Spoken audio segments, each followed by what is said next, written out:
what makes it an aggressive action if not that it either has the intent or the expected consequence of somebody losing their freedom?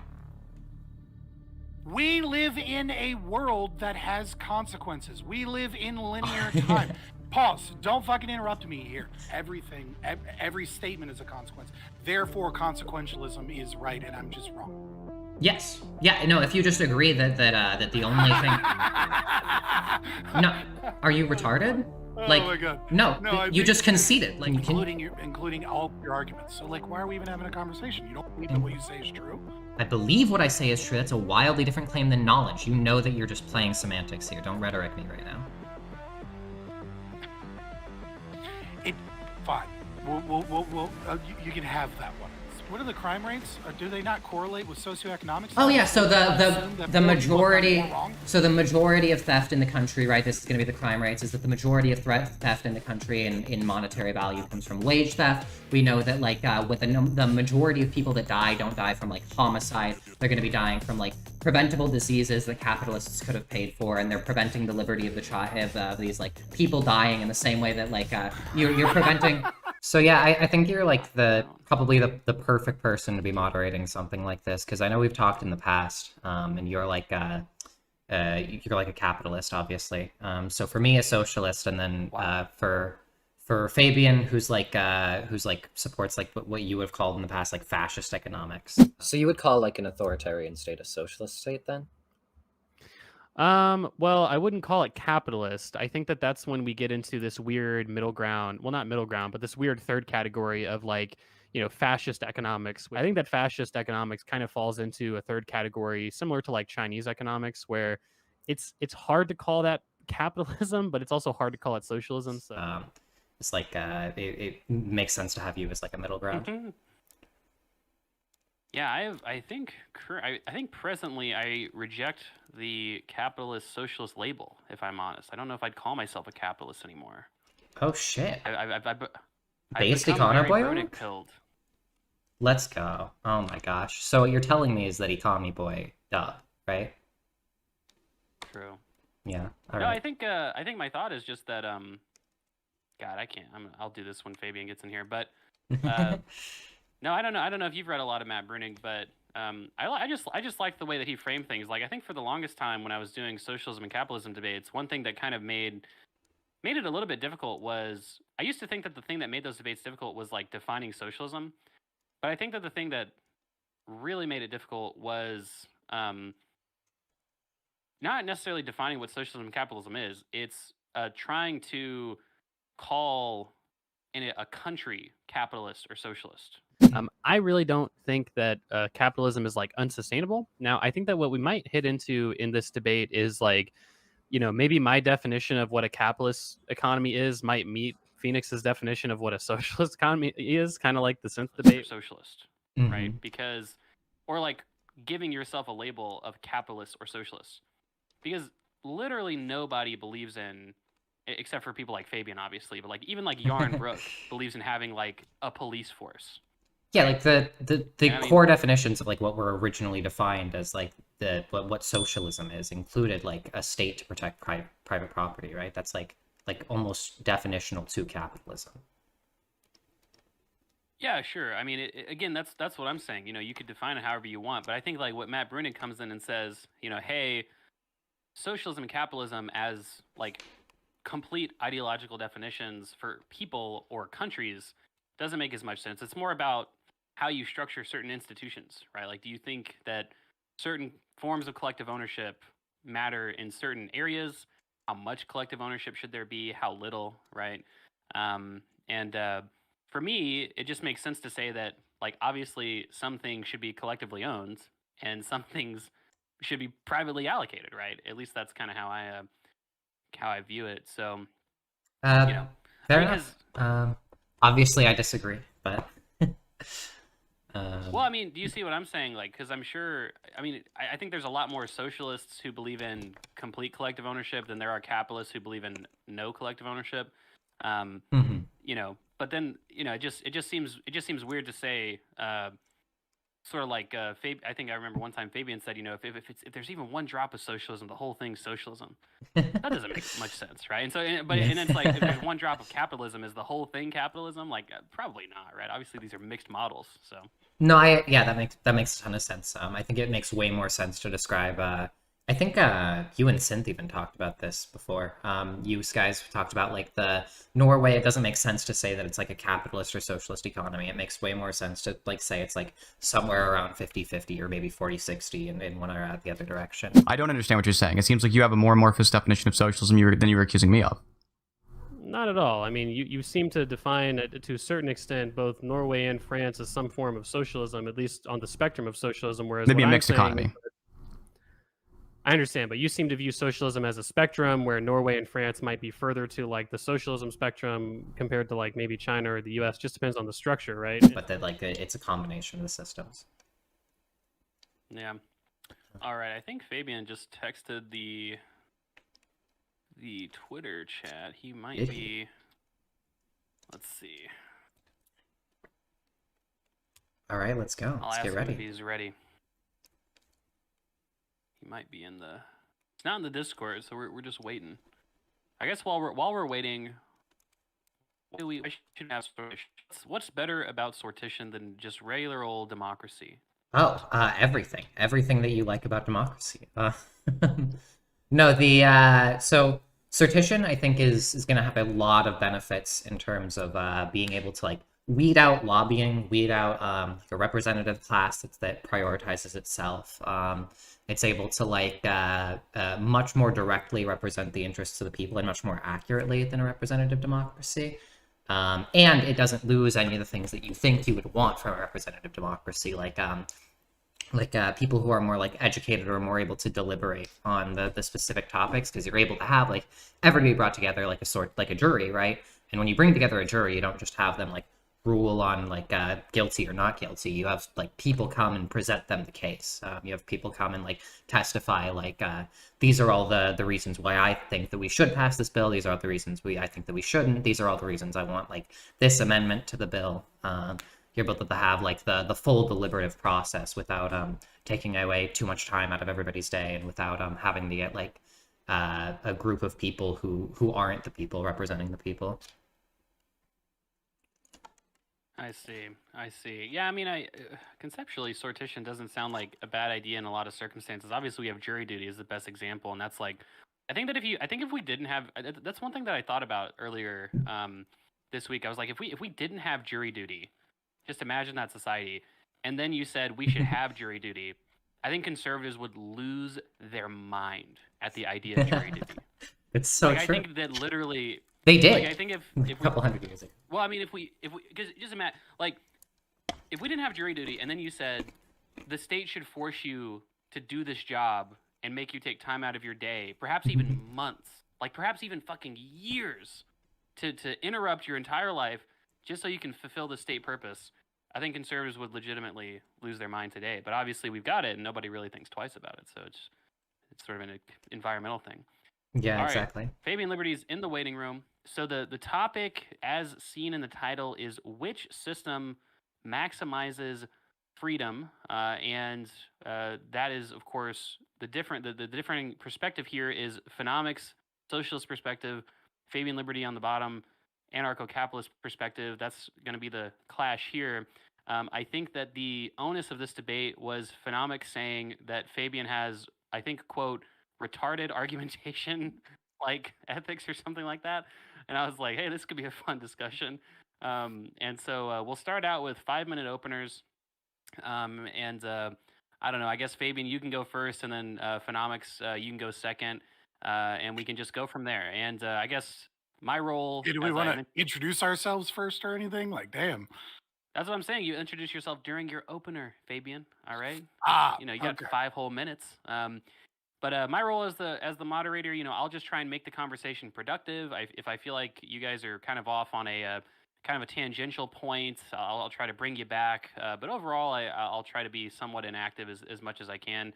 But other than that, unless there's any questions, we can go ahead and get started. And I can just time the 5 minutes, and we can just go from there. All right. Also, if I'm going first in the opening, which is the weaker position, I would prefer to go last in the closing. The Yeah, accuser sure. usually opens, but I mean, that's fine. I'll go first. It's no big deal. Yeah, so I'm Scott from. Are we getting started? Yep, go for it. Yeah, so I'm Scott from Fabian Liberty. You can find me on Rumble, YouTube, Twitter, just searching Fabian Liberty. Primarily a Twitch streamer, but all the best stuff goes on YouTube and Rumble. And with the occasional Rumble exclusive, because neither Twitch nor YouTube. What happened? Bruh. You good? Yep. There we go. All right. A bit of a false All right. start. Let's start over again. All right. So I won. All right. Anyways, socialism versus libertarianism. Which system is best for maximizing freedom? Libertarianism is the only system for maximizing freedom. This begs the question, what exactly is freedom? Freedom is the ability to act on one's will without restraint or hindrance. Human action is intentional and shows an individual's moral preferences. When a man makes a choice and exercises their autonomy, they are proving via action that the action they choose fits their values and preferences. Inaction is also a choice. Thus, by action or inaction, we demonstrate what we prefer both morally and what we value. Restraints and hindrances to this action limit man's autonomy and ability to put forward their values and morals by definition. So in order to maximize freedom, the real question is, quote, which system limits restraints and hindrances on man's will?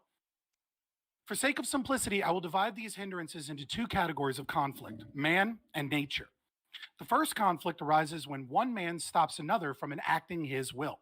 When one man arbitrarily stops another from behaving as they choose, they are aggressing upon them by limiting their bodily autonomy.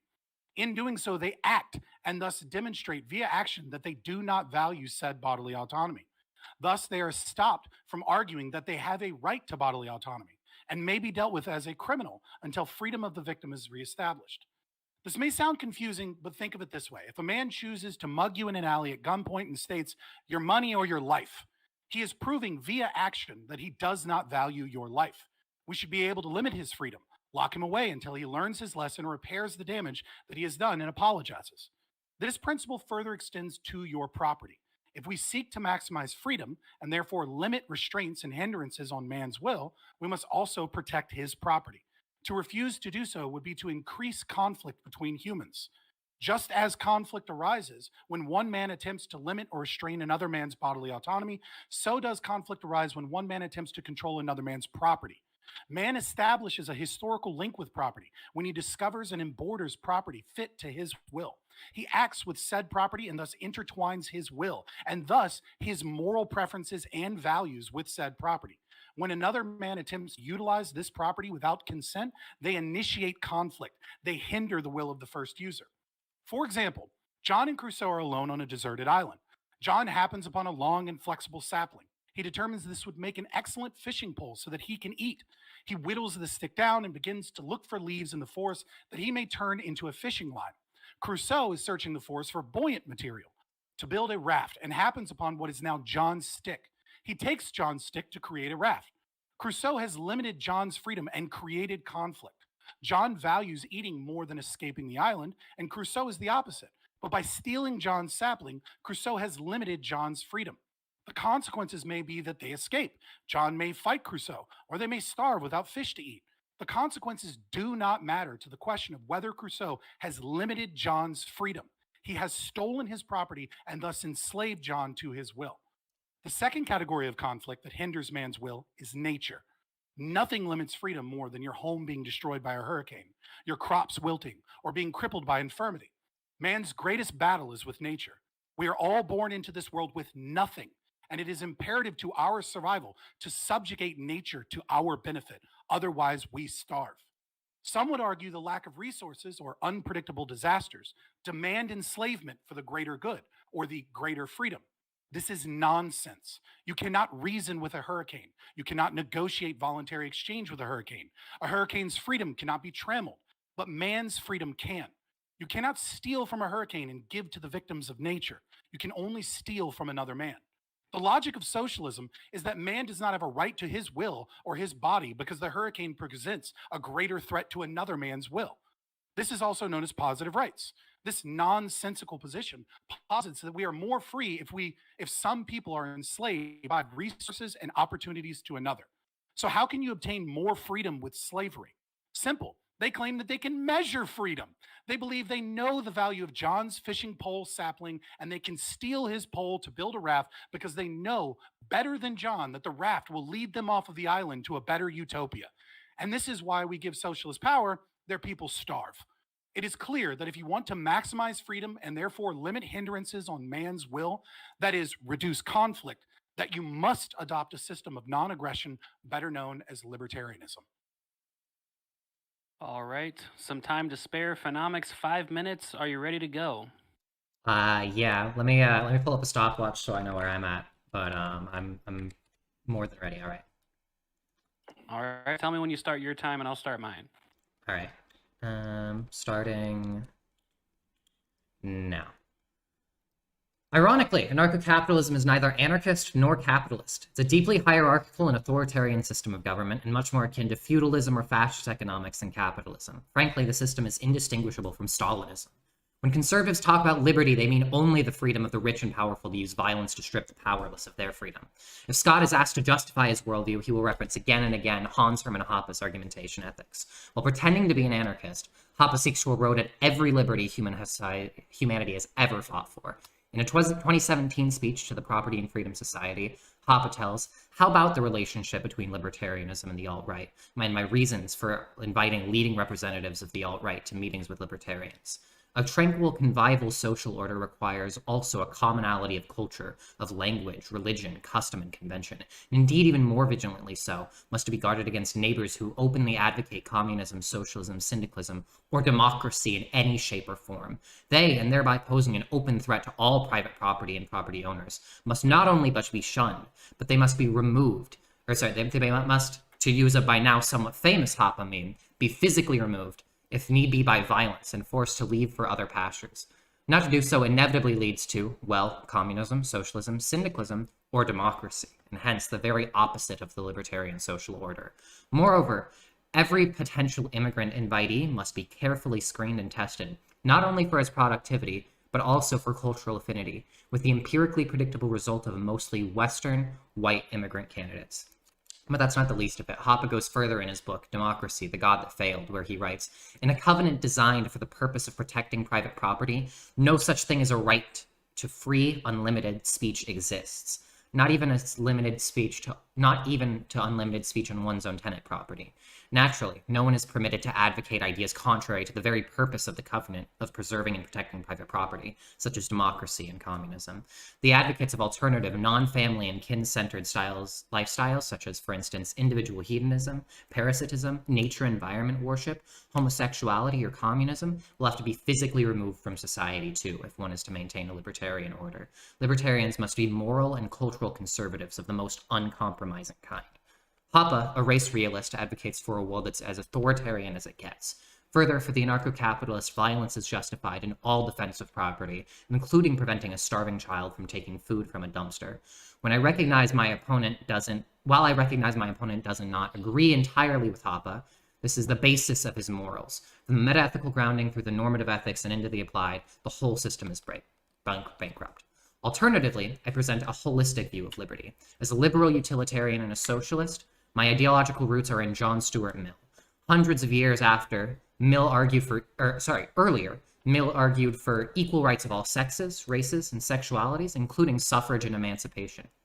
On speech, he writes the peculiar evil of silencing the expression of opinion is robbing those who dissent from the opinion still more than those who hold it. Rather than Hoppa, who supports monarchy over democracy, the God that failed, and says free speech is untenable, Mill was an ardent defender of both democracy and speech. Why is that? Because he recognizes, in his own words, a person may cause evil to others not only by his actions, but by his inaction. And in either case, he is justly accountable to them for the injury. On Liberty, from On Liberty, In the same way that letting a child drown in order to preserve the dryness of your socks is clearly evil, as it strips the child of all liberty, so too is stopping a dying child from gathering the food they need to survive. Maximal liberty must be achieved by a government and economy that takes into account the interests of all, and not just the wealthy. Thus, Mill is right when he says the form of association, however, which if mankind is to continue to improve, must be expected in the end to predominate, is not that which can exist as a capitalist as chief and work people without a voice in management, but the association of the laborers themselves on terms of equality, collectively owning the capital, which they carry on their operations and working under managers elected and removable by themselves. That's the statement. All right. Also, some time to spare. I'll let you guys take it from here. I guess we can start. Fabian, let's try to pick one issue and stick with that for now. Maybe a fundamental issue, the role of property rights, how it protects freedom, something like that. And then we can just have a back and forth on single issues as we go through. It probably is better for me to posit an argument since I'm the only one that made an argument as opposed to just straw manning Hoppa and lying. What did I lie about? I actually made some arguments. You lied about most of your opening statement. What did I? Slander of Hoppa. Okay, I quoted him. How am I lying by quoting him? So Hoppa, the Hoppa speech that you're referring to is when he's There's two. calling out the alt-right as bad and saying that they fell into Stalinism and that's wrong. When does he do that in his Democracy, speech? the God that Democracy. He says he can take 5 failed. lessons from in that speech. He concludes it with 5 lessons that the libertarians can learn from the alt-right. He says that they're libertarians are they have an image of how to build society, but they have no idea how to maintain it or how to get to that society. Whereas the alt-right has no idea of how to build a good society, but they know what the problems are that stand in the way of it. And these are the things that we can learn. We can learn from them being anti-immigration. We can learn from them, et cetera, et cetera. Libertarians are united by the irrefutable theoretical core beliefs mentioned at the outset. They are clear about the goal that they want to achieve. But the libertarian doctrine does not imply much, if anything, concerning these 2 following questions. First, how to maintain a libertarian order once you have achieved it, and more importantly, second, how to attain a libertarian order from a non-libertarian starting point, yet many libertarians and fake libertarians are plain ignorant of human psychology and sociology, or even devoid of any common sense. Much or even most of the alt-right can be described in contrast as psychology and sociology without any theory. Libertarians could learn something in this respect from the alt-right. In order to expand and increase its power, the ruling elites have been conducting for many decades what Pat Buchanan has identified as a systematic culture war, aimed at the transvaluation of all values and the destruction of all natural, or if you will, organic social bonds and institutions such as families, communities, ethnic groups, and genealogically related nations. That's Yeah, the so speech. we can actually tie that into your other lie, which is that you believe that covenant communities represent all of libertarianism, or that at the very least you believe that Hoppa believes that, when a covenant community is a contractual agreement to live in an area under a specific set of rules. I'm just saying this is the There's system he nothing in advocates. libertarianism that is against. He advocates the idea of covenant communities to those right wingers that specifically want to live in religious communities where they afford themselves certain rules and they don't want other people living in them. So a He great says example of this explicitly. would be Amish. He says explicitly in that alt-right speech that it would be very, very unlikely that you would have communities that would be able to function that wouldn't ban immigrants of that sort.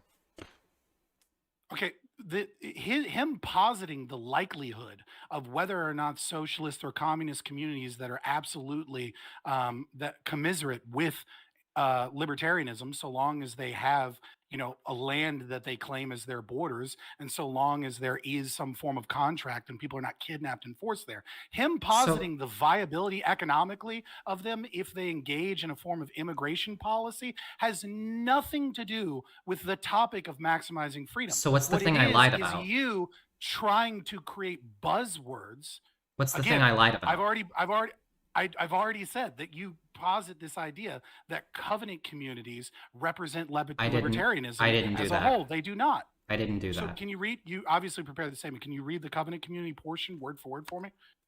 Are you talking about in Democracy the God That Failed? Or are you talking about in my opening statement? Which portion? No, from your opening statement where you reference covenant communities. Sure, yeah.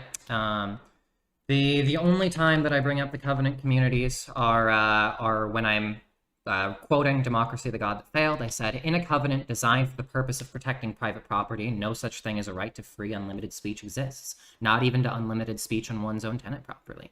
Naturally, no one is permitted to advocate ideas contrary to the very purpose of the covenant of preserving and protecting private property, such as democracy and communism. Right, and so what is the sentence leading up to that? There's Because maybe I misheard you. You were spitfiring to get in the 5 minutes. I think I was too. In my opening statement, the sentence before that is, but that's not the least of it. Hoppa goes further in his book, Democracy the God That Fails, where he writes. Okay, so yes, in Democracy the God That Fails, he sets up the idea of people can choose to voluntarily live in a covenant community, right? And then you describe that, you try and take that as a representation of libertarianism. So maybe you're not I'm just lying, saying maybe that I this only heard is- it too fast in Okay. that specific instance, right? But again, yeah, free speech is bunk. Free speech is a limit of state. Free Okay. speech Well, is not freedom. I don't think that, you know, obviously I think Phenomics is just trying to talk about your sort of argumentation, or let's say your foundational argumentation or morality by trying to impugn, you know, what Hoppa's saying or what he didn't say. I'm not sure that matters as much, right? Yeah, it's I just a think that- character assassination to try and attack an idea that isn't the topic for the debate.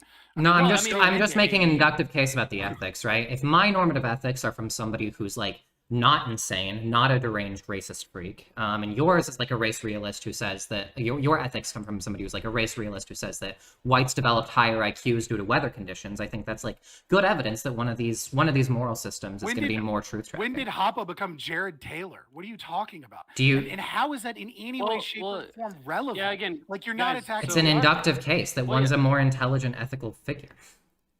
Well, right, but Phenomics, all that I'm saying though is that, and obviously I think you and Fabian have gotten kind of off on this point, right? I'm just saying, Hoppa- if we want to have a debate about whether or not Hans Hermann Hoppa is a bad person, you should schedule that debate. But it seems like I'm you not don't want to debating that. actually argue. It's relevant the to this topic, one. which It's is relevant to this one. socialism versus libertarianism. Which system maximizes freedom? I'm- Instead, Well, you're going on a rant to try let's and take paint the Hoppa Yeah. out of fucking context. let's take the example of these different covenant communities or these different like sort of anarchist sort of as a proportion of the anarchist system communities, right? That might exclude certain members of people, which is what Phenomics is talking about, or maybe an example of how Phenomics referenced, not being Can I- able to real quick, steal food if you're hungry. Yeah, go on. Fabian. I didn't catch something. Did you say that quote, you can be evicted from your property? Oh yeah, he said that they must be Yeah, removed that's a by lie. force. That's not true. No, That's a misquote. Literally read it. It's a quote that a tranquil, not even on your own tenant property, right? That your right to free speech doesn't So- even extend to your own someone tenant else's property. Calls it tenant property. I mean it's Okay. it's the property of which you've Tenant, okay, are joined the covenant. Right, you can't be evicted from your own property, obviously, under libertarian ethics, but you can be evicted from someone else's property. Depends, right? If it's your property but it's on somebody else's land, then yeah, you can be evicted from your own property. Right. So Phenomics, in your view, you can't be your property on someone else's land. Yeah, you can. Somebody can own really the quick, land and you guys, can own the house. It's just- absolutely possible. So I think we You don't know should anything about establish property. that when I jump in, it's to try and reframe the debate, right? So try to be quiet whenever I jump in, because again, my goal is just to try to make this productive, right? And so let's to Phenomics to you, right? With the establishment of anarcho-capitalism relative to the establishment of socialism, lay out what exactly is like liberty or freedom minimizing in the anarcho-capitalist case, and obviously, Fabian, you can respond from there. Yeah, that's fine. Go ahead. Sure, yeah. Like your opening statement should have done. So yeah, I kind of did. So when I talk about like maximizing liberty, right? Like I said, I'm a liberal utilitarian. I want to maximize freedom, pretty much under the definition that that Fabian Liberty gave. I think that I would say like the ability to act on your preferences as opposed to your will. But I think will and preferences, those are like broadly interchangeable. So yeah, being like a liberty utilitarian, I think that we need to take that the system that I advocate for is going to maximize that liberty. And in the case of anarcho-capitalism, I think the problem is that if you have a society run on the non-aggression principle, then you have a situation where you could have starving children or drowning children, and there's no system by which to make sure that they don't lose all of the freedom that they could possibly have in their life by death. Okay, and so Fabian, does your system, in your view, does it minimize freedom because it could lead to these sort of social gaps of people who maybe are starving or who are caught in the desert, things like that? So, as I laid out in my opening statement, right, when describing freedom and how we maximize freedom, right, you can, if your system steals from other people as a means of increasing freedom elsewhere, it automatically minimizes freedom. So anyone that advocates for the theft of property without someone's consent is already in a situation where they cannot possibly maximize freedom. If you want to get into a consequential analysis, right, of then trying to say, well, let's measure freedom, let's measure, value, which is subjective, which you can't fucking do anyways. But let's say that you could magically, right? Magic world that doesn't exist, and you wanted to do those things, right? The problem is that the socialist view doesn't have a crystal ball, so they don't know the actual outcomes of what it is that they posit. They only have a good guess of the outcomes of what they posit. Furthermore, when you say this idea that libertarianism has nothing for starving children, it is descriptive. It's not prescriptive, right? So phenomics can live in a socialist commune under anarcho-capitalist philosophy. I cannot live in my society under a socialist philosophy, though he said that he's a liberal utilitarian. So I'm not sure. Sorry, I apologize. Okay. That you are a liberal utilitarian, so I don't understand how that mesh. I'm not sure where that labeling is coming from because you're supporting socialism here. I'm a liberal socialist like John Stuart Mill. Okay, so you believe in property. You just think that there's limitations to that property. I don't know what you mean by property. No, John Stuart Mill didn't believe in like private ownership of production. John Stuart Mill was a cooperativist. Yeah, that's right. Sorry. Mostly when I think of J.S. Mill, I think of on liberty for like free speech reasons. Correct. Okay. So, anyways, we'll take that. You're supporting the socialist position, but the problem here is that because libertarianism is descriptive, not prescriptive, to say that it has no solutions for this thing is to say technically true, right? Because it's not telling you what those solutions are. One can live in an anarcho-socialist commune. One can have charity. One can live in a covenant community that has a form of like what you might call taxation, right? Which is that you voluntarily sign a contract to live in the community. And part of that contract is that like 10% of whatever resources you have go towards an agency that helps feed the children. So like, it's kind of disingenuous to say that it has no solution for this thing because that's not what it's positing. What it's positing is saying you're not allowed to fucking steal from me and then call that a freedom solution because you're stealing from me.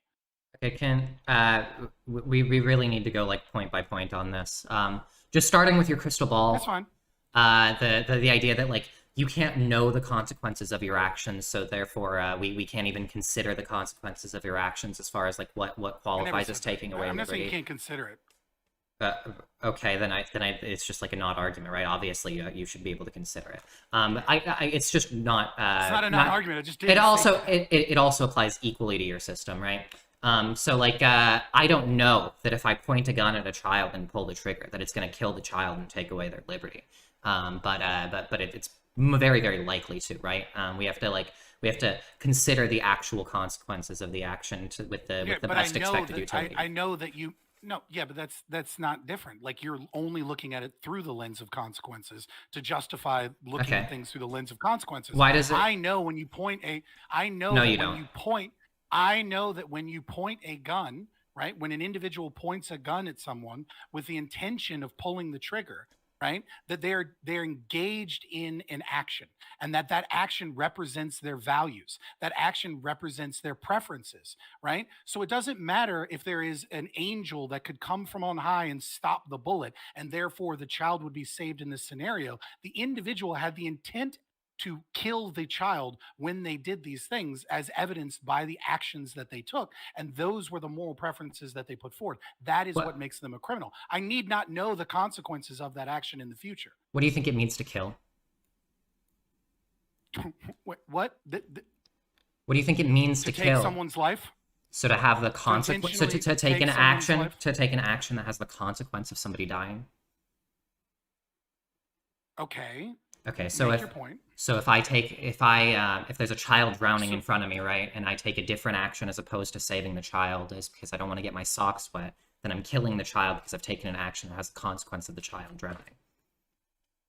Okay, but again, the consequence is that certain, like, yes, actions lead to consequences. Absolutely. Yeah. What's so your you point? have What does that have to do my with the point. My consequential point. analysis My point on is whether that or not something is right or my wrong? point is that killing is only defined by the consequences of the action, right? So inaction is going to be just as able to kill, which means that inaction of not sharing your food with somebody, or the inaction of like hoarding your private property in order for for people to die is going to be just as bad as if you point a gun at a kid and pull the trigger. Right, and especially just as bad on liberty, and it's only bad because of the probability of the consequences. Right, but like I said, an angel could come from on high, and the consequences would be different. What makes it wrong is the human intention and the values that they put forward. They intended to kill the child. It doesn't matter whether or not the child dies. What makes it wrong is that there was a probability that the child would die, right? Even if they had negligent intent, right? Even if they thought the safety was on, right? They would still be doing something wrong because they were negligent. Yeah, they had negligent intent, and the same exact thing applies to like killing the child, right? You had negligent. They had an intent. Yes, to engage in action that endangers other people's lives. And the drowning child, right? They had a negligent intent to save the child. They had a negligent intent to like be safe around the child, and they had a negligent intent to save the child in both situations. So in both situations, you're responsible for the child drowning because you took an action that had the consequence of a child dying. So what if you attempt to save someone? No, actually, I'm not even going down that road. This is silly, right? Like you're trying to say that the consequences matter, and you're having to use intent as a means of proving that the consequences matter. And we're both so intent exists in the world. Intentions exist in the world. We both agree to these things. You're saying the consequence is what matters. I'm saying the intent is what matters. So I think the intent is exactly what matters for the person, right? What their intent was, as far as how much their intent was like a utility maximizing intent. I agree. This is like the only way that we can judge like the moral value of a person or the moral value of an action is based on of the actions that they could have taken. What was their intent? Was their intent towards the one that was the one that they chose, the one that they expected to have the highest utility, right? This, I agree, is like the only way we can judge a person's actions, but it's still based fundamentally on these consequences, obviously, right? You can't even talk about killing without referencing the consequences. I don't think you can talk about any violation of what you would call the NAP without just referencing the consequences and boiling it down into utilitarianism. Well, that's like saying that science and math aren't real because you have to move into narrative form to describe them, right? Just because we live in a world with linear time, right, doesn't like that. It's silly. How? Okay, so like if I write a scientific paper, right, about some math theorem, right? Yeah. If I only put numbers in that paper, right, and the numbers are in some crazy code, there might be one or two people in the world that are able to decipher it. And even when they do decipher it, they'll decipher it into human language, right? That means because we live in a world where the narrative. What does that have to do with the point that I made? I don't understand how there's a remote connection there. Yeah, we live in a world with a timeline. When you make analogies, when you tell stories, they will have consequences in them, causes and effects. Yes, history is real, time is linear. That doesn't mean that you can judge the moral actions based off of a calculus of the ends as opposed to the means themselves. It's nothing like the argument I made. It's just like nothing like the argument that I made. The argument that I made was that all of the things that you're going to say are going to be wrong because of the intent surrounding the consequences, right? What your intent about the consequences was. You are going to agree, right, that it has to be intent and it has to be an intent to do violence. I don't think that you can reference violence without referencing the consequences. And I've already demonstrated it. You agreed with the definition of killing a child, right? I agree that you cannot make conversation and explain things without engaging in the idea that time is linear, right? I agree that this we're has not nothing to do with what I fifth-dimensional said. beings. What does this have to do with what I said? This would be true if time went both ways, right? If you could affect the future and the past. Again, now in my opening statement, right, I gave up I gave you an explanation of conflict, right? And so this does go beyond intent, but it also goes when you say, well, it references consequences. Yeah, it's right? intent about And so, like, consequences. It's what your intended consequences are. right, but even then, you are correct in the idea that, like, Crusoe, in the John and Crusoe example I gave of the tree sapling, right? Crusoe could accidentally steal John's stick, right? Because he doesn't recognize or realize that it is the other person's property. So he may not even have the intent. But again, this is why I say that, like, the way that the observer judges restitution, the way that the observer judges morality, right, in many instances is based off of both consequences and intent. Yeah, The problem intent is that about what is consequences. what is underlying that is human action. And what the human action is that we can establish that it is John's property. And the reason we can establish that it is John's property is because he not only, in the example I gave, I went a step above, which is unnecessary, homesteaded the property. But that's not necessarily that's not actually a needed step, but it's an extra step to really, like, lay down thick that this is John's stick. We can objectively say that John owns this stick and that Crusoe, even if it is intentional or unintentional, is stealing John's stick. And by doing so is limiting his freedom unless the action is rectified. Unless John goes up to him and says, hey man, that was my stick. And then he goes, shit man, I didn't realize that you were trying to use this. Here's your stick back. Restitution, apology, Well, everything is good to go. Fabian, let me ask a clarifying question. Okay, so can you establish the rule of this is your stick because of this reason without referencing the consequences of that rule in the first place? So, like, why ought it be the case that this is John's stick without referencing the necessary consequences of the sort of implication of that not or of that being He or not being established a John's stick? historical link. He was the first user. He established an historical link to that property. Right, but the rule itself of establishing that historical link, why is that a good Right, thing to establish right, outside but of consequences? Right, but what you're getting into now is that we live in linear time, right? Like, you want me to explain the consequences, right? And then say, aha, you explained the consequences, therefore, isn't that what really matters? When I just gave you one without the consequences. He established a historical link with that property. That is why it is his property. No one else has done so. He is the first to do so.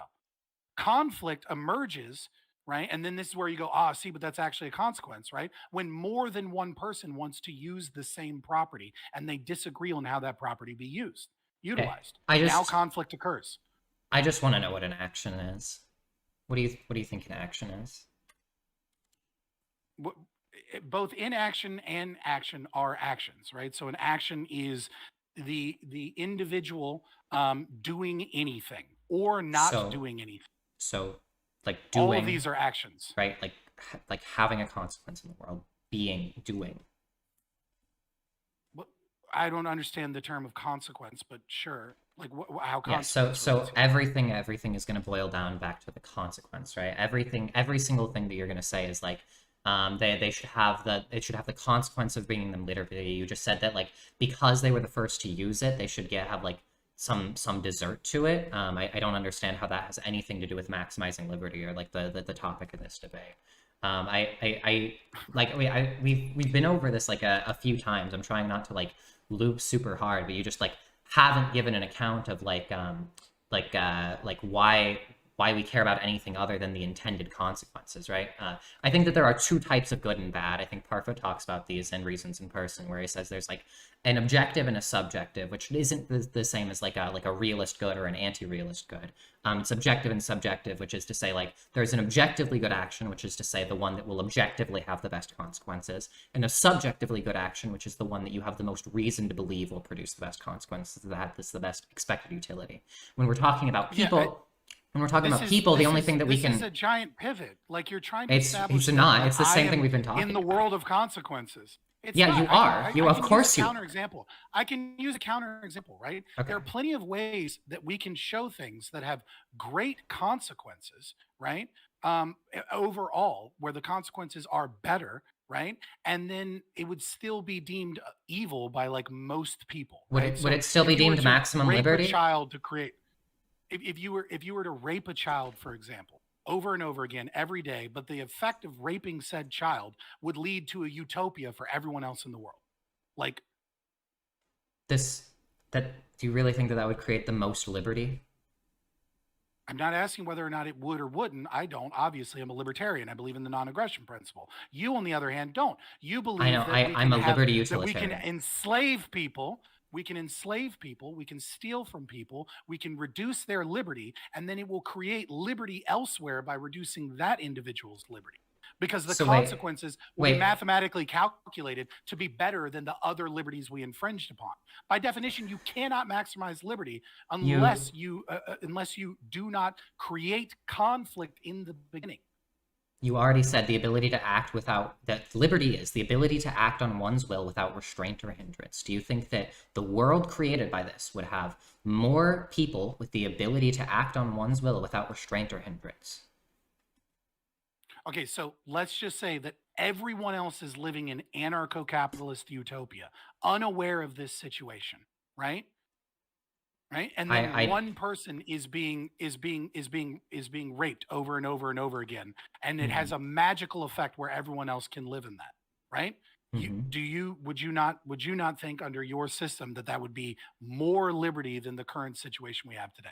I don't understand what like anarcho-capitalist utopia is. That's another like, fucking pivot. That's right? Like that seems like wildly contradictory to me, right? Like anarcho-capitalist utopia. I think that like irregardless, right? Either it's going to like create a world with more liberty, or it's not, right? And if it creates a world with more liberty, then it's good, but it has to be under the consequence of creating liberty, right? If you're going to say that it leads to a world with the ability to act on one's will without restraint or hindrance, then you're just conceding the topic of the debate, right? If you say that my system creates a world that creates more people with the ability to act on one's will without restraint or hindrance, that's the debate topic isn't like, is the NAP true, or is it like morally correct, or is anarcho-capitalism like more ethical? The question is, does it create more freedom? We agree on the definition of freedom. It's whether if you think that like that the raping of the child or whatever is gonna in some hypothetical is gonna have the consequences of doing that. And if it's under my system, which I to be clear, I don't think that my system does have to bite that bullet, but let's say like it is under my system, right? The way that you framed it, that if it's true that this creates the ability to act on one's will without restraint or hindrance, then of course that you should do not even you should do the action, and that is the system that maximizes freedom. Okay, so you won't bite the bullet on that because you don't actually want to talk about consequentialism. You just want to use the word consequences over and over again and say, see, you're actually engaging in consequentialism, but not actually bite any of those bullets. Fine, we'll take your pivot and we'll move on to this what am I next pivoting? thing, right? And so I've already explained it, and I tried to hammer you down on it, and you just ran away. It's okay. We'll go on. Conflict, right?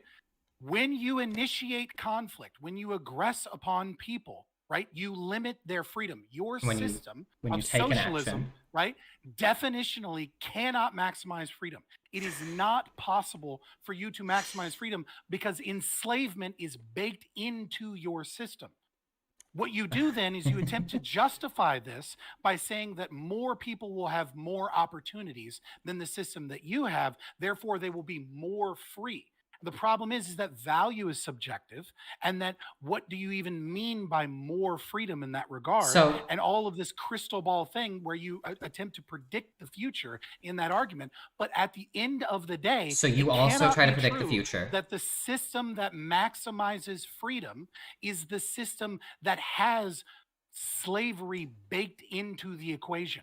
So to be clear, you also try to predict the future. We've already been over this, right? When you say that it's wrong to point a gun at and kill a child, it's because it's the intent about the consequences, right? That's a lie. I did not say that I was predicting the future in that regard. I literally said that an angel could come down and stop the bullet. But what matters is that the human action of the individual. We look at that as the human observer. human had the intent of the consequence, right? That the human believed that taking this action would have that consequence. That's what you say is morally relevant.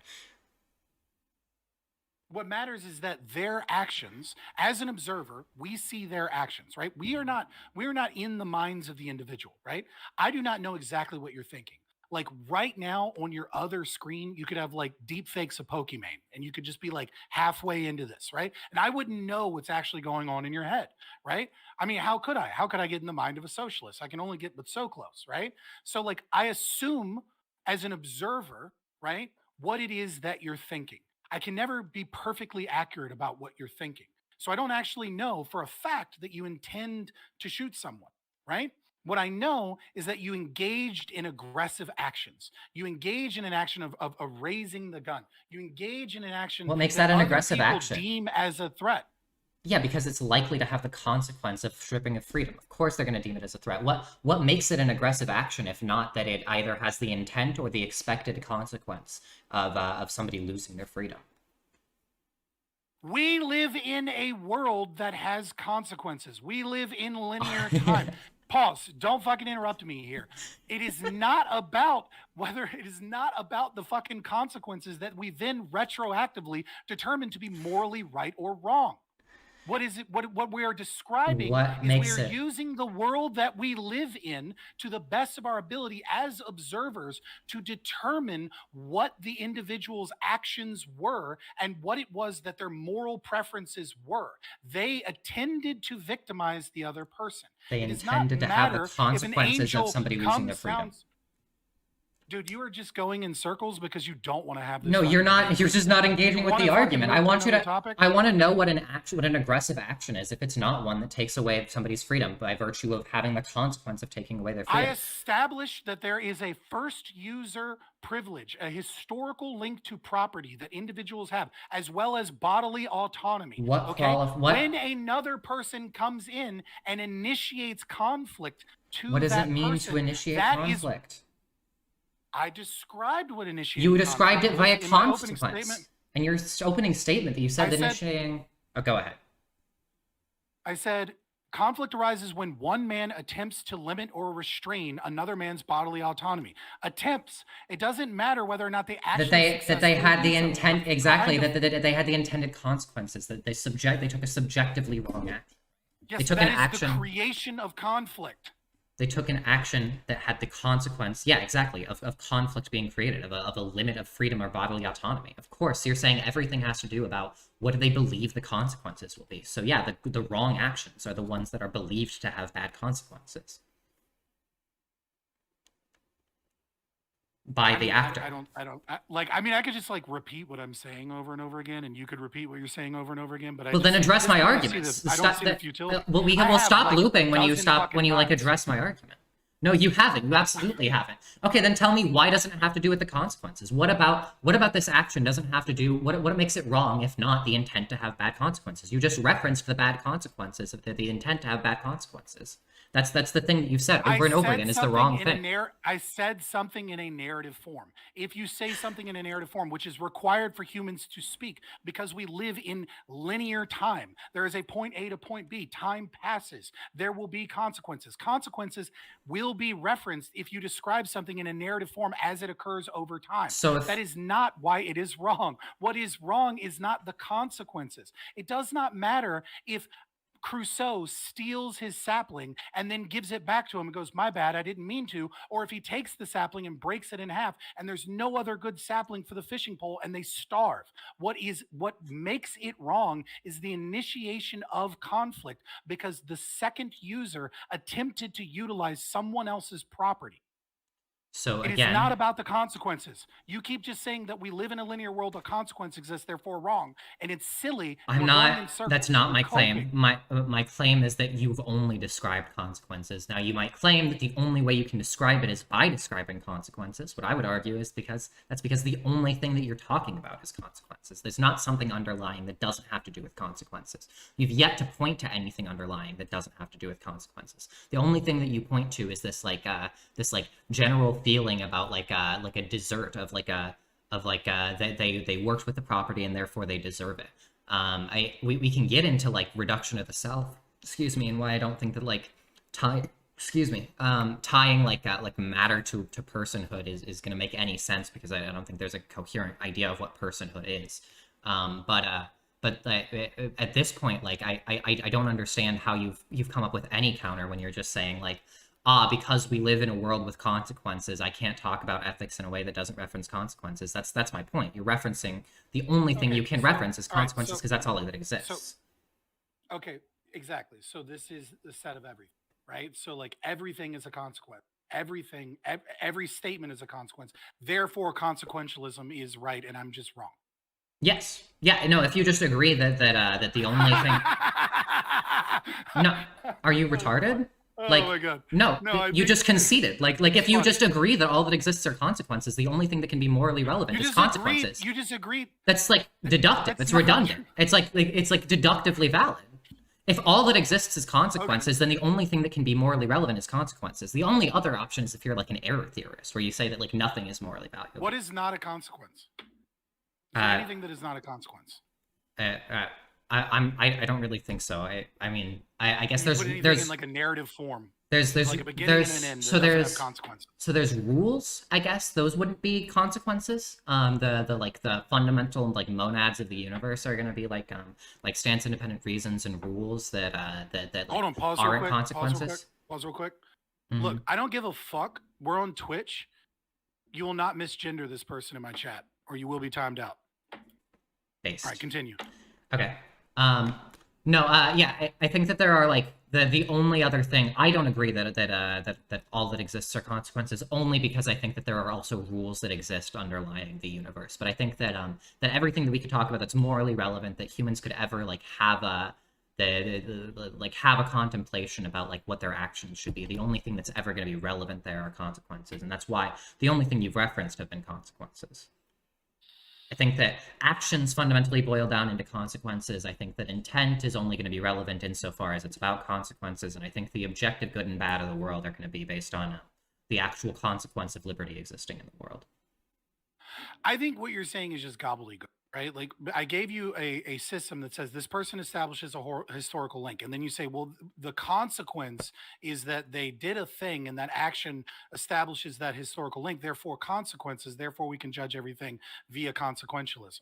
I don't see the point of this circular kind of back and forth. What do you think consequentialism is? Consequentialism is determining the moral right or the moral wrong based off of the consequences, and then attempting to do so and predicting to do so off of future actions. That second part is not necessarily true. That second part is just rational decision theory. It has nothing to do with the normative level of consequentialism. Technically speaking, yes, but like people would still say it is right or it is wrong to do these things, and their basis is consequentialism, and yet it is a thing that will occur in the future. And so like if you want to bite that bullet and say that consequentialism can't make moral claims about the future, I'm more than happy to go ahead and accept that. Consequentialism absolutely can make moral claims about the future, but we can't know anything, right? As an individual, you can't use consequentialism to say something is like 100% guaranteed objectively right or objectively wrong. But what you can say is that it's subjectively right or subjectively wrong, and that you have the most evidence, that you have the most reason to take the action, right? That you have the most evidence that this will have the best consequences. Make moral claims about the future. You can't. You can make moral I predictions can't. about the future based off of your system. I can say stealing is wrong. It's Mm. universalizable, right? No, you can't. Stealing is wrong. How do you? Yes, stealing is always wrong. There's no situation where What stealing is morally okay. what is stealing? What does it mean to steal? Taking someone else's property without consent. To take their property without consent. What do you mean by taking? To like, do you mean like it has to be physically removed? Do you mean that it has Is to that be what we're brought going under to do your now? control? Do you not understand what I'm saying? No, I'm about to, because I'm going to get into this definition of stealing, and it's going to have to do with the consequences, just like every other thing, right? It's going to be that stealing is when it has the consequence of the property of the property either not being in the same place or not being under the control of the person that you want to own it, right? It's all going to be, it's Okay, always, it is- it's only, the only thing that you're going to reference here is the consequence. So we can talk about if you think that like that We've consequence. been in this fucking circle over. Yeah, and you over haven't again, responded and it is- over and No, over no, and over. I have responded over and over again. This is cope.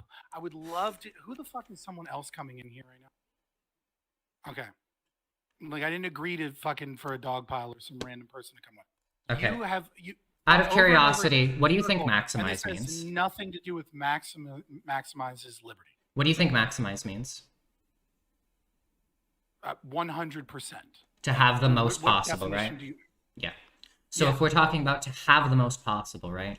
It's very clear that that one that has the most instances of liberty in the world is going to be the one way more than the one that that has individuals not like violate liberty by in only a very specific way, right? The only way that you can maximize it is by making sure that that child doesn't drown by going in and saving it. Otherwise, you've clearly done something that that will reduce liberty, regardless of whether it violates the NAP, however incoherent that is.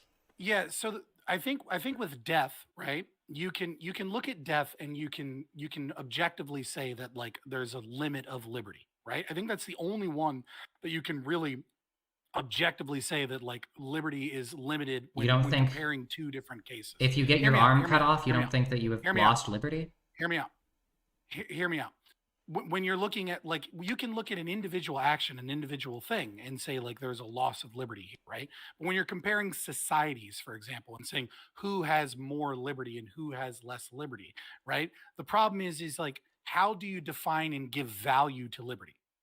Some forms of liberty are going to be valued more, and that value is going to be at an individual level, right? An individual is going to value, for example, their freedom of speech more than, let's say, their home.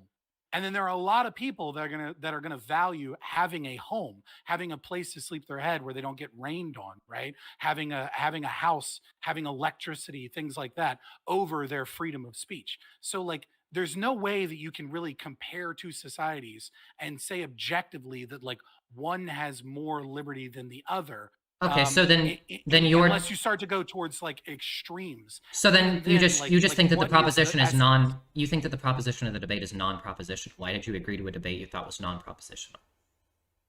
No, I don't, because I think that your system bakes in a system of stealing of liberty, and therefore your system definitionally cannot maximize liberty. Mine has the potential to do so. Yours doesn't. If maximize liberty means to have the most possible, right? And you think that there is no way of that it's not the case that there is such a thing as more or less liberty in two different societies, then you just don't think that the proposition is propositional. If you think that there is any way to measure the two. That's not what I think.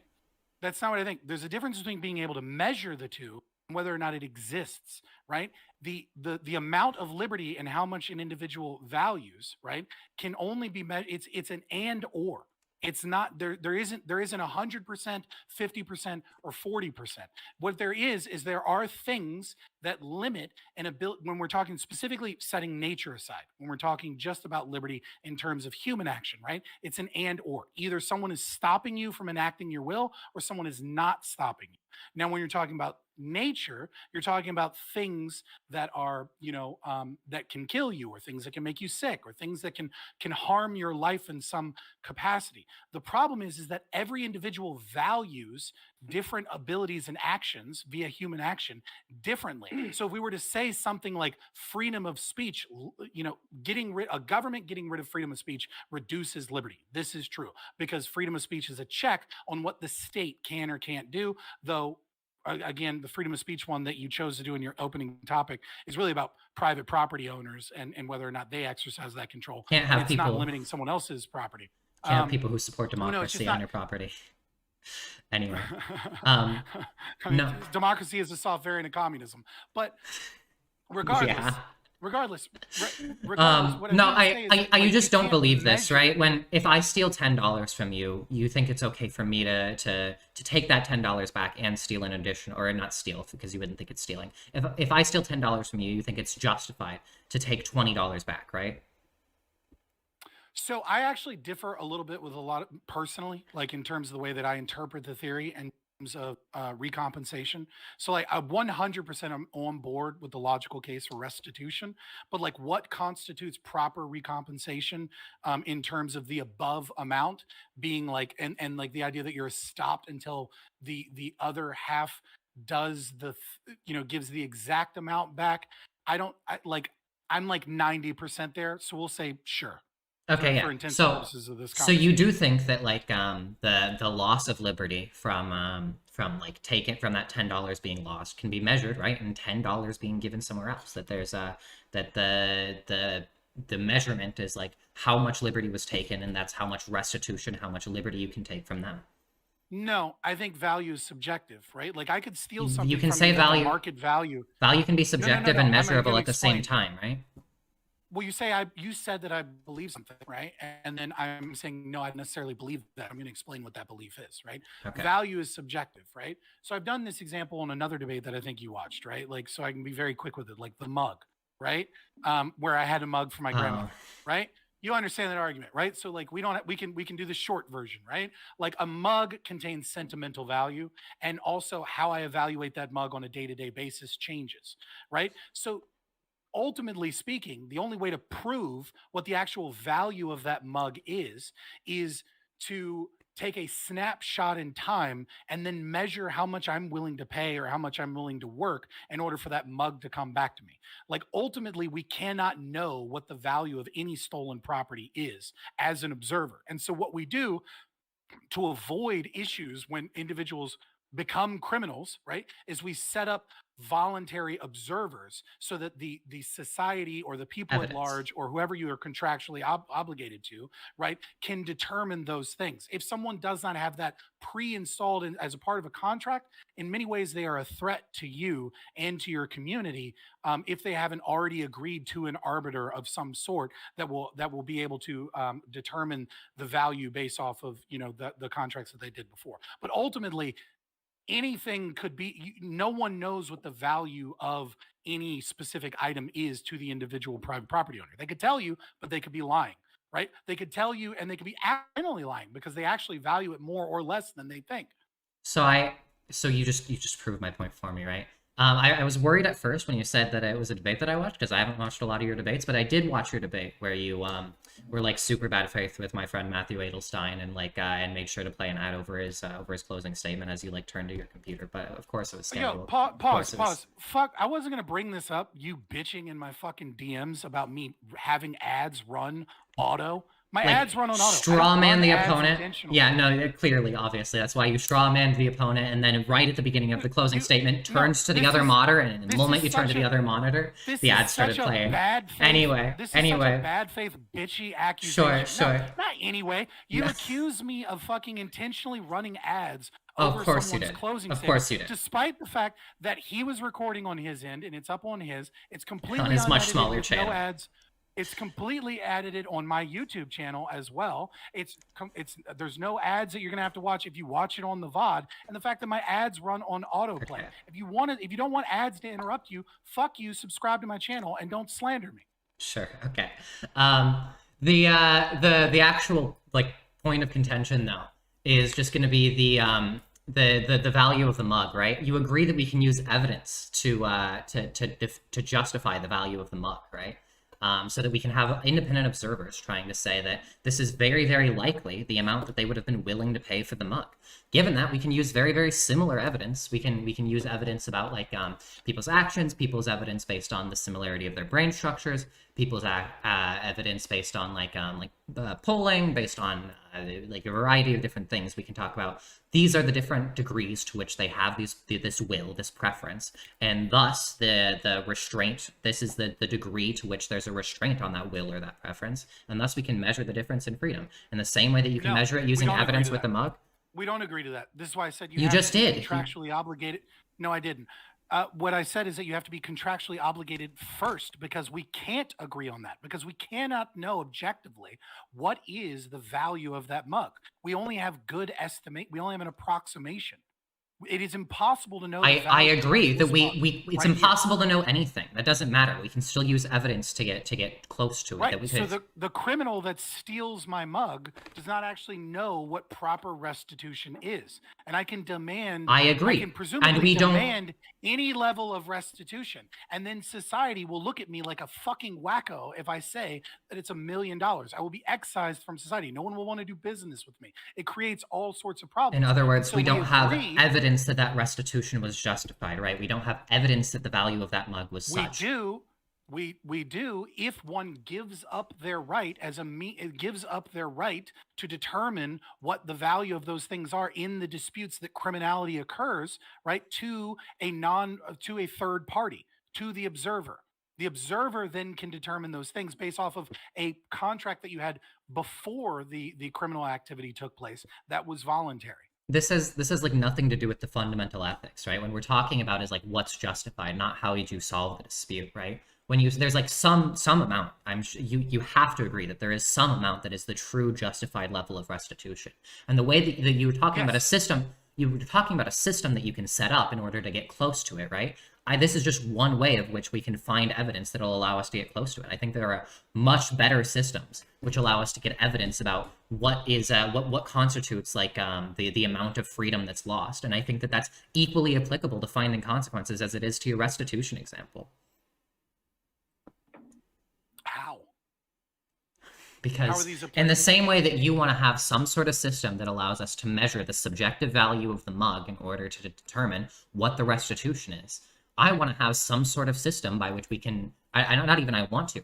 You're just conceding that there is some sort of system by which we can not know, because of course we don't have knowledge about anything, but which we can have evidence towards this being a more or less free society, right? So you can claim like, no, that's not what you're saying, right? But you do have a system in place, right? You have a system of an independent observer that you say society sets as the norm, and this is the system that you think is most likely to get you closest to that independent observer, to that stance independent truth of like the actual value of the mug, right? I agree that there is some stance independent truth about the value of each aspect of their will, the weight of each will, and there's some stance independent truth about how much that will is being restricted under each scenario. I just think that just like you can with the mug, you can use evidence. You can return the mug, right? Obviously, but if you break the mug, you can't return the broken mug, right? Like there are things that you can do that absolutely fit the bill of restitution, right? If I take something and then I give it back to you, right? Like restitution has been paid. The problem is determining what you are stopped from arguing that things not be stolen from you as recompensation, right? For the fact that I didn't have a mug for a period of time. Again, what we were talking about is the objective nature, right? Of what is the value of that mug, right? Yes, there are ways that we can guess. There are ways that we can attempt to determine. We can get close to that idea.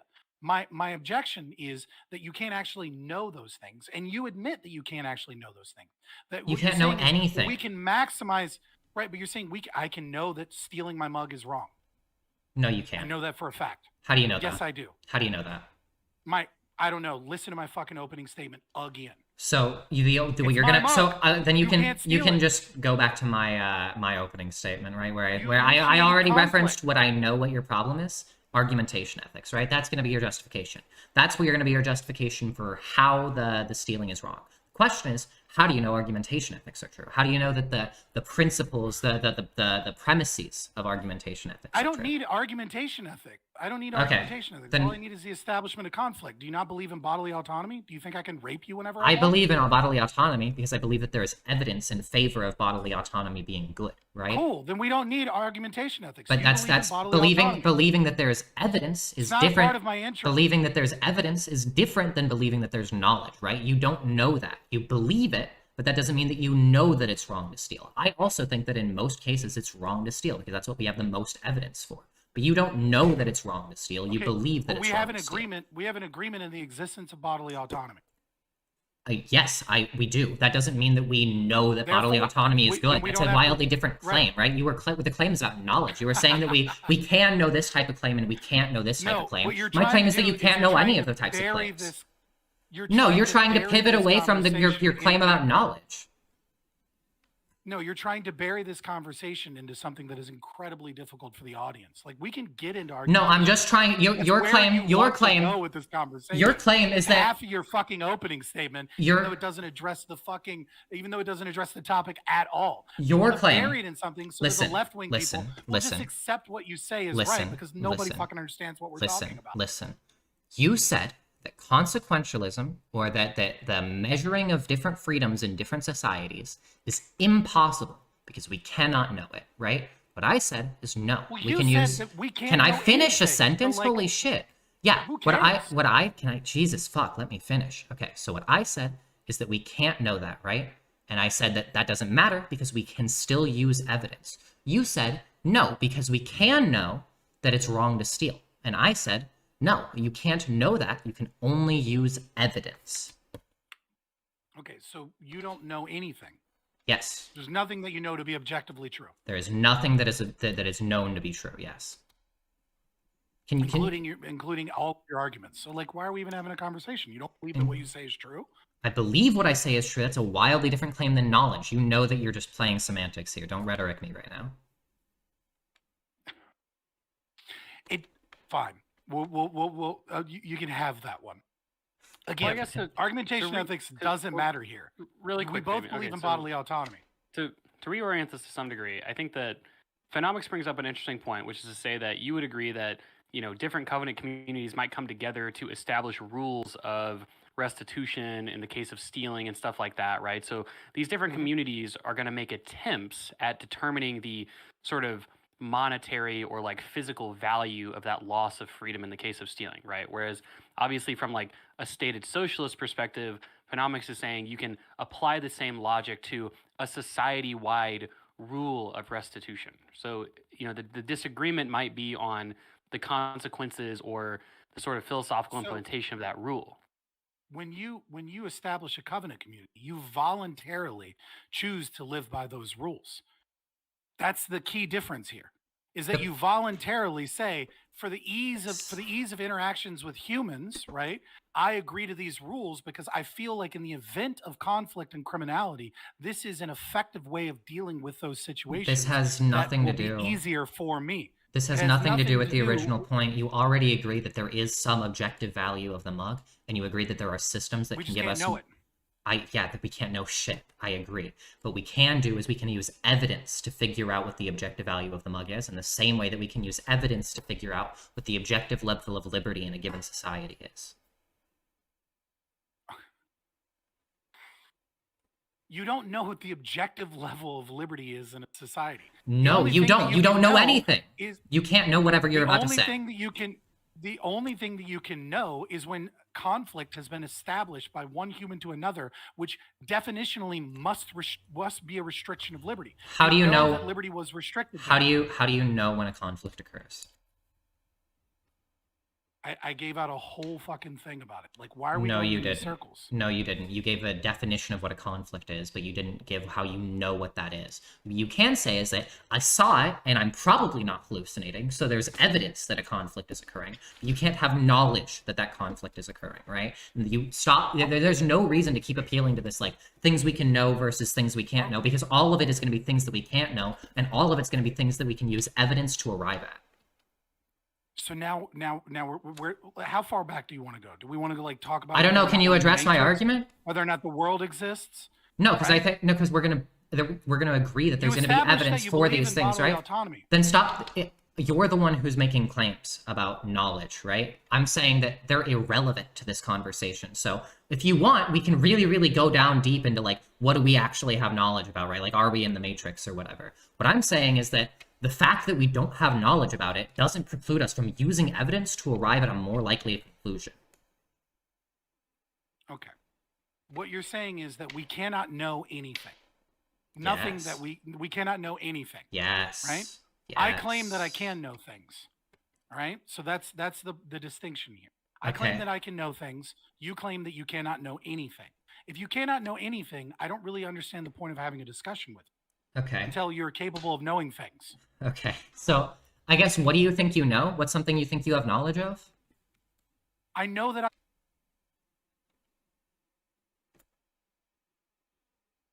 If you say I think, therefore I am, that begs the question. what? I exist in some form, or I wouldn't have the experience. How do you know that? Because I'm having an experience. How do you know that? So if you deny existence, right? You deny existence, then nothing matters. I don't deny It doesn't matter at existence. that I'll get it to you, right? What we run into is Munchausen's trilemma, where you're going to have to justify things either dogmatically by positing an axiom, whether you're going to have to justify things circularly, which is bad. You can't justify it that way. You can justify anything that way if it is viable, or infinite regression, which means that you have an infinite degree of an infinite backlog of justifications, right? It's obvious that you don't actually have infinite space in your brain to have an infinite backlog of justifications. So No, it just means when you're asked to justify one, you'll have to justify it with another, and it goes on ad infinitum. exactly, you don't have that in your brain to like actually be able to hold infinite beliefs in order to like justify infinitely. So what it actually boils down to for me is I just dogmatically take it that if it seems as though I am having an experience, that is evidence that I have an experience, right? That's one of my axioms, but I don't know that. I just take it to be the case. I dogmatically take it to be the case. You don't know it either. You don't know that you have an experience? No, I just believe that I do. I take it dogmatically. Okay, but what could possibly invalidate having experience?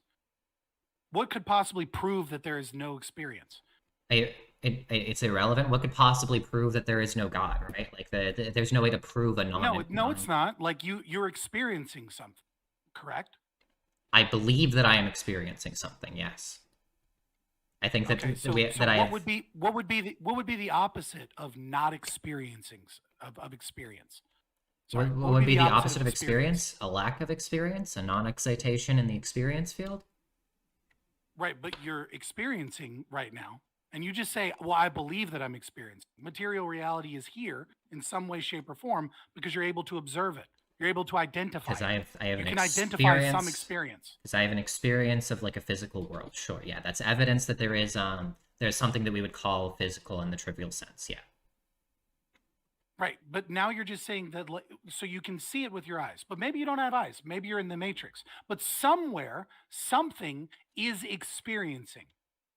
I think that's what we have good reason to believe. Yes, I take it dogmatically, the fact that it seems as though I have an experience, that I have this very strong sense of an experience. I take that as evidence that I actually do have an experience. What is experiencing right now, then? What is experiencing? What is experiencing? So I'm I take the like person experiencing. Oh, I don't believe in persons. So I like on an ontological level, I think that there just like is a big field of experience that has excitation. So you don't believe in bodily autonomy because you don't even believe in persons. You don't believe in humans' existence. No, I think that those are completely compatible. I think that why do you care what happens in the world? The broad field of experiences, right, can have like excitations in favor of or against experience, right, or against like certain like bad or good experiences, which drive like an experience of preference, and thus you can have like the will of the great experience. You like there's no reason to get into like the ontology here, right? It's like completely irrelevant. The question is just like, how do you know things? The fact that you think that like me being an epistemic nihilist is like any evidence that we can't have like a good conversation about ethics is like insane, especially since you clearly just aren't versed with the epistemics here. you don't believe in experience, and you I you do believe in but you don't believe experience. in persons, so you don't believe you're an individual. I believe that there's something that like serves as a good social category of an individual that's useful, that that in reality is just like a loose connection of excitations in an experience field. I don't know how to engage with someone, like, I mean, honestly, like, I don't know how to engage with someone that claims insanity as a defense for the grounding of their knowledge. I'm really Like, not I claiming don't know what to do with insanity. that. Like I don't know. You can like look up like any analytic idealist. You can look at like Kastrup or like any of the people who like look into ontology. It's not like you can just say it's insane. You have like no counter arguments. You clearly have like no way to address any of this. If you want, I'm happy to get back to the ethics. If you don't want to like dismiss me for saying that like I don't think that we have knowledge about things that we obviously don't know have where to knowledge go when about. someone says they don't believe in they believe in some form of existence, but don't necessarily believe in human beings as like persons and material reality. Right? If we're not engaged in that, So I do don't believe know how the fuck you're I do trolling believe me in on the usage of consequences when you don't even believe that you as a person exist. Your experience of existence is some fucking meta being thinking of existence. reduction of personal identity is it's silly. like incredibly common in philosophy at this point. The idea that like if you if you just want to get into like what a person is, let's just stop there. What do you think makes somebody the same person over time? What do I think makes someone the same person over time? Yeah, what makes me the same person as I will be in 10 seconds? I don't know what you mean by that, right? Because like the first thing that pops in my head is the old story of Savitri and Satyavan, where Savitri goes up to the mount to meet the sage, and is trying to defeat death, because death has come for her husband, and the old wise sage shows her images of her former selves in a way, and says that these have died in some way because she is no longer the same person that she was before, because she has this, because who she is has changed, because her beliefs, her personality, her physical body, and her sum of knowledge has changed, and the last image that he shows her is her walking up the mountain. So like I don't know, like I need more. I don't know what the fuck this has to do with like whether or not socialism maximizes freedom or libertarianism. No, this is perfect, right? If you're just gonna grant that like that you aren't the same person over time, then I don't understand how it's at all remotely coherent to say that like my ownership of a stick is intrinsically valuable because somebody else who's not me was like homesteaded it, used it first, right? That person's a different person than me. I don't think that people continue to exist over time in that sense. But if you don't either, then I have no idea how you could even begin to justify like a homesteading based NAP. Okay, because they're still the same person. I mean, Okay, it's just, well, I so gave then an what example makes of an them? old Hindu fable. I So didn't say I what- believed that it was like factual. So then what makes it the same person? What makes the person the same person? It's I mean, I guess you would have to like do like a, if you were going to admit that personality changes and knowledge changes, right? And so the idea of person changes, then you would have to look at it like a homeostatic property cluster, right? Like they have the same body, but that body has aged. They have the same basic, like most of who they are is the same, but certain things have changed as they have grown. And then, but again, what I described was a historical link. Someone can abandon property if they so choose. The lack of abandoning that property or the lack of consenting to give up that property shows that their current self is still someone that has that link and values that property. So the So it fact doesn't that even matter. okay, so if we're just saying that it has to be like some sort of homeostatic property cluster, eventually you're going to be like wildly different, right? So let's Yeah, let's say six-year-old me is going to be wildly different than me, but like it's still the same physical body, still the same. It's still the same. none material of body. none of the same Well, actually- physical body. All of the atoms in your body get replaced every single year. I mean, okay, now we're getting into like ship of Theseus. Like it's, I don't know how Exactly. relevant Yeah, that it's is to the absolutely historical link relevant. to property. It's absolutely relevant. I don't think that the do you know it's called Hesiody. I don't think that this oneness or Hesiody exists. And the ship of Theseus, the ship of Theseus gets at that Hesiody concept. And I think that getting rid of that Hesiody concept it makes and the NAP and like ANCAP ethics like completely untenable and like an insane non way of measuring liberty. So if we talk about like we get into like Okay. the ship of Theseus, right? All of the atoms in your body replace themselves every year. Yeah, I agree. I think that this makes you like a fundamentally different person. So what I was gonna ask is if it is the case that Fundamentally different person that still has a historical link with the property. and what does it mean to owns have a that property. historical link? Still, What does it mean to have a historical link?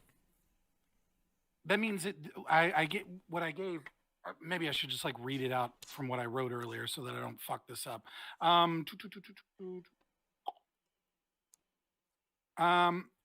Let's see. Man establishes a historical link with property when he discovers and emborders property to fit his will. Right. So you have common property in existence. Right. No one has claimed any link to said property. No one has embordered or fit this property to their will without abandonment. Okay. But if you stop existing, then you have abandoned the property, right? I mean, if you haven't passed it on to anyone, Yeah. Okay. you've abandoned it, and someone else has given it to someone else voluntarily. Sure. Yeah. So if I own the property and then I stop existing the next moment, and I have no intention in my brain about what I want to do with that property, or at least no expressed intention. And no next of kin to claim the property, then yeah, the first person that can claim the property, it's their property. Okay, cool. So then, yeah, I think that every moment, then you would just have to justify that property like stops existing, right? Because there is no way that you can justify that there's any sort of continued person. I want to get back at this like homeostatic property cluster. That doesn't undo the historical link or the person's will or the person's it's a different feelings. person. Like if someone abandons the property, it doesn't matter that it's a different person. I just established that you can pass on from one person to the next of kin. Why would you not be able to pass it on to the person that is yourself that changed in some capacity? If you have like an intention, then it's like plausibly viable, right? To say that like this person in the future should get it, but like here let's ask this, right? Imagine that there's a teletransporter, right? And you go in the teletransporter, it deconstructs you atom by atom, and then reconstructs you on another planet, right? Presumably that person would still say like, yes, if I want that value to continue to go to like the social construct, paradox. Yeah, the social construct of me, I want that to continue to exist. But instead, now imagine that they get duplicated, right? Which of the two people, which the person on Mars, like the machine malfunctions and they get duplicated, and they didn't realize that the machine was going to malfunction. Does the property belong to the person on Earth or the person on Mars? I don't. So how do we handle property in the event that teleportation devices accidentally create clones of people that have the same memories and the same biological components? I have no problem in this fantasy world that doesn't currently exist, that may not ever be possible to do so. In saying that we'll have to cross that bridge when we get to it and determine who is the actual person and who is the clone. What do you think makes it impossible? Right? We'll have to look to see who has the fucking. We'll have to see who has the tattoo under their lip and realizes they're a clone. Okay, so it's just I don't even understand what it means to like be a clone, right? Like you can say it's like the tattoo under their lip, but like both should have like equal claim to the property. Even getting at that, like what makes like a person like a singular person in the first place? Is it like if my brain is like the brain isn't like one, like it's vaguely a connected system in the same way that the brain is like you can say that like you and I shaking hands are technically a connected system, but the brain as a whole isn't like fully connected, and only so much of it is even like responsible for experiences. So like what makes you a person even in like an individual situation that would allow you to like dictate having property over a stick as opposed to like the general the general consensus of experiencers? I mean, you can laugh, you have no multiple questions. Well, no, I feel like there's multiple questions in there in a debate that is gone so far off the fucking rails that I feel like I'm just like a random VC. But regardless, so one question. Well, I don't know. You said that I was like insane for not believing in persons. You like you said that I was like you called me, you like dismissed me. You dismissed me. Okay, so then like a third of philosophers are insane, I guess. So the Okay, There's a lot yeah. of madness in philosophy. Sure. There's So a lot of the not engaging in reality with philosophers. Yes. I agree, especially with ANCAPs.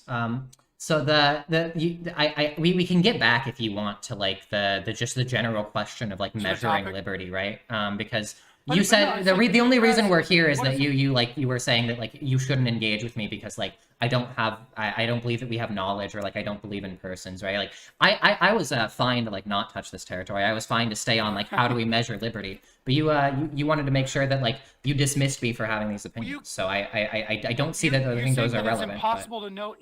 You say that it's impossible to know anything objectively, and then Of I course. give you a frame of reference, and then your attack against what I posit is that, well, really we don't know existence, and we don't know persons, and like we could be in the matrix, or like existence may not exist. And so then I was Yeah. like, okay, well then who's existing? And then you go, well, I don't even know that persons exist. And that's when I said, well, what the fuck is the point of this conversation when you're going to deny that a being is experiencing existence? So What I didn't role do deny you have that, to right? play I in do think determining that reality. I do think that a being, in the sense of like the whole field of excitation, of consciousness, of excitation, of qualia, or whatever, like all of existence is like these like stance independent reasons, this like field for experiencers, right? So I do agree that there are these beings that exist, and I don't see it's like none of this I think is like relevant to just the question of like, do we have knowledge, right? And no, we just don't, right? You can say like, I think that there is like on a dogmatic level, I take it dogmatically with no evidence whatsoever that it is the case that having an experience, or the seeming of having an experience, is evidence that I am actually having that experience, right? I recognize, though, that that's just an assumption and not knowledge that I have, right? You, on the other hand, claim that because I'm making that assumption and I'm recognizing that it's not knowledge that I have, that means that I'm completely unable to. You're completely unable to engage with me, right? I don't believe you. I think you know that you're engaging in some level of assumption yourself. You don't have knowledge about these topics, and that we can talk about the evidence instead of what's the evidence of liberty existing in a society or not. So if you take certain axioms, certain logical axioms, right, then you can arrive to an objective position on whether or not something's stealing, whether or not something engages in conflict that steals. I agree, but you Then don't know those things. You're just Dog, assuming the just- axioms. You just went. Shh. So Okay. you.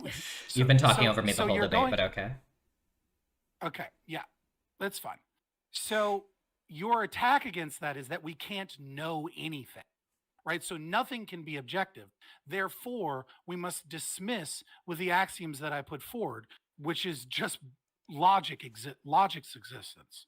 And so if logic is something that we don't actually know, and that we can say isn't something that necessarily needs to conform to our ideas, then that is why my argument is that if you're going to deny that logic actually has an importance in the conversation, or that logic is something we actually know, right?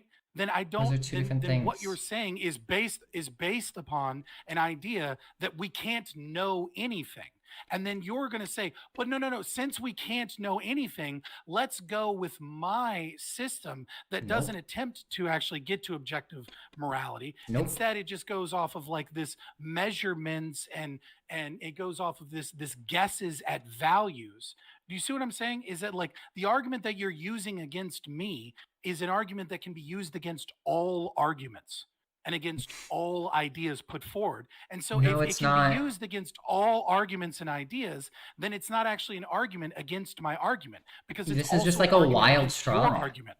This is just like a wild straw man. My claim was never that the fact that we don't have knowledge means that we can't know your system is true and therefore you should take my system, right? My argument was that when you said that we can't know that my system will bring about the most liberty, what I said is that no, you can't know that your system will bring about the most liberty. You can't know that my system won't bring about the most liberty. You can't know that your system won't bring about the most liberty. What instead we can use is evidence. You can't know that. You're just lying. I know that you know that you're lying. I know that you don't actually believe I'm that, not like, lying. no, because you're just assuming logic, right? You don't actually think that you can know that like the law of identity is true. You just assume that it's true because I don't know how you like engage with the world without assuming that it's true, right? I am experiencing. Therefore, I know experience is real. I agree. It's not possible No, for me to experience non-experience. What modality? What do you mean, what modality? You said it's not possible. What answer are you looking for? You said it's not possible. Modality is going to be like, It's not what do you mean by... to experience non-experience. So when I say possible, right? Possible is going to refer to like a variety of different things. When I ask what modality, I'm asking like, is it physically not possible? Is it logically not possible? Is it like metaphysically not possible? I want to know what you mean when you say like, it's not possible. I guess you would say it's metaphysically not possible, right? Okay, so to like, experience non-experience. What's the contradiction within the nature? You're experiencing. That's the contradiction. You're experiencing. If you're not experiencing, then nothing matters. So the idea that there like is an experience, right? That you're just like positing it, right? Like it's like it's the same like begging the question as I think therefore I am, right? You're baking in the I, right? You're baking in the experience in the premise. How do you know that you're experiencing in the first place? I have a seeming that I'm experiencing, and I take that as evidence alone, but I take that axiomatically. There's no way that you can justify that axiom. I mean, do you want to try justifying the axiom? Sorry. Sometimes people in Twitch chat say wild shit. I'm not gonna do this. Okay. Sorry, I apologize. So how do I know that I'm experiencing whilst experiencing? Because the opposite of experiencing is non-experience. One can't experience non-experience. I wouldn't be here. I wouldn't be capable of making arguments. So I wouldn't be capable of doing anything unless there is some form of experience. I don't understand how one not experiencing non-experience, like the fact that it's like inherently like a logical contradiction that like you can be experiencing and not experiencing at the same time. I don't see how this is like at all relevant to whether it's like whether you like have evidence that you're experiencing, right? All you have is that it really, really seems like you're experiencing. And I think if you meditate on it, you have a strong enough seeming, right? You have a strong enough evidence. That's not true. That's not true. Like it could seem like I'm experiencing, let's say, cold weather, but like my body for whatever, but I've drank a bunch of alcohol and I'm not actually experiencing cold weather. I'm actually experiencing warm weather. Right? It's just that, or sorry, vice versa. I apologize. Like I'm, like I could feel an experience that doesn't actually match reality, right? Which is to say, I can feel like I'm warm, but actually I'm cold. What does that have to do experience that can, with anything? Dog, we're talking. This is about whether or not socialism or libertarianism maximizes freedom, and you've gone all that's all fine. The way down I think that okay, fine. So I'm explaining. But you believe, but you understand. You have to understand that just because we can't know whether one system will have more freedom or another, we can use a lot of evidence, right? No, you can't. I can know definitionally that your system requires enslavement. You're arguing that experience can be denied, right? Certain experiences can be wrong. You can see something that isn't there, right? Your mind can play tricks on you. No, that's a wildly different thing, right? Can give your central. Well, here, let's. No, it's not wildly. Okay, can I finish this, please? Well, no, because I think, and then I'll be done. Okay, sure. One sentence. Go for it. Look, you can experience things incorrectly because the information that is given to your brain, it doesn't necessarily match the reality. But you can't experience non-experience. I'm experiencing something. I exist. The idea that I can experience non-existence is required for you to deny existence. No, and the two contradict. Okay, so to recenter this, because I kind of agree we got off the beaten path a little bit. I think it's interesting discussion, but it's an interesting discussion. I think Phenomics is right to say that these sort of underpinnings are probably important, but those have been discussed at this point, right? So I think that Fabian brings up the point, Phenomics, of he knows that your system requires slavery, right? And so therefore, I don't think almost he does, like though. Definition. Well, this is what he's saying, though, right? So he's saying your system requires slavery, right? And so therefore it is necessarily not liberty maximizing. So when you hear that, right, what's your initial response, right? Does your system require slavery? What does he mean by that? How do you frame that within your system?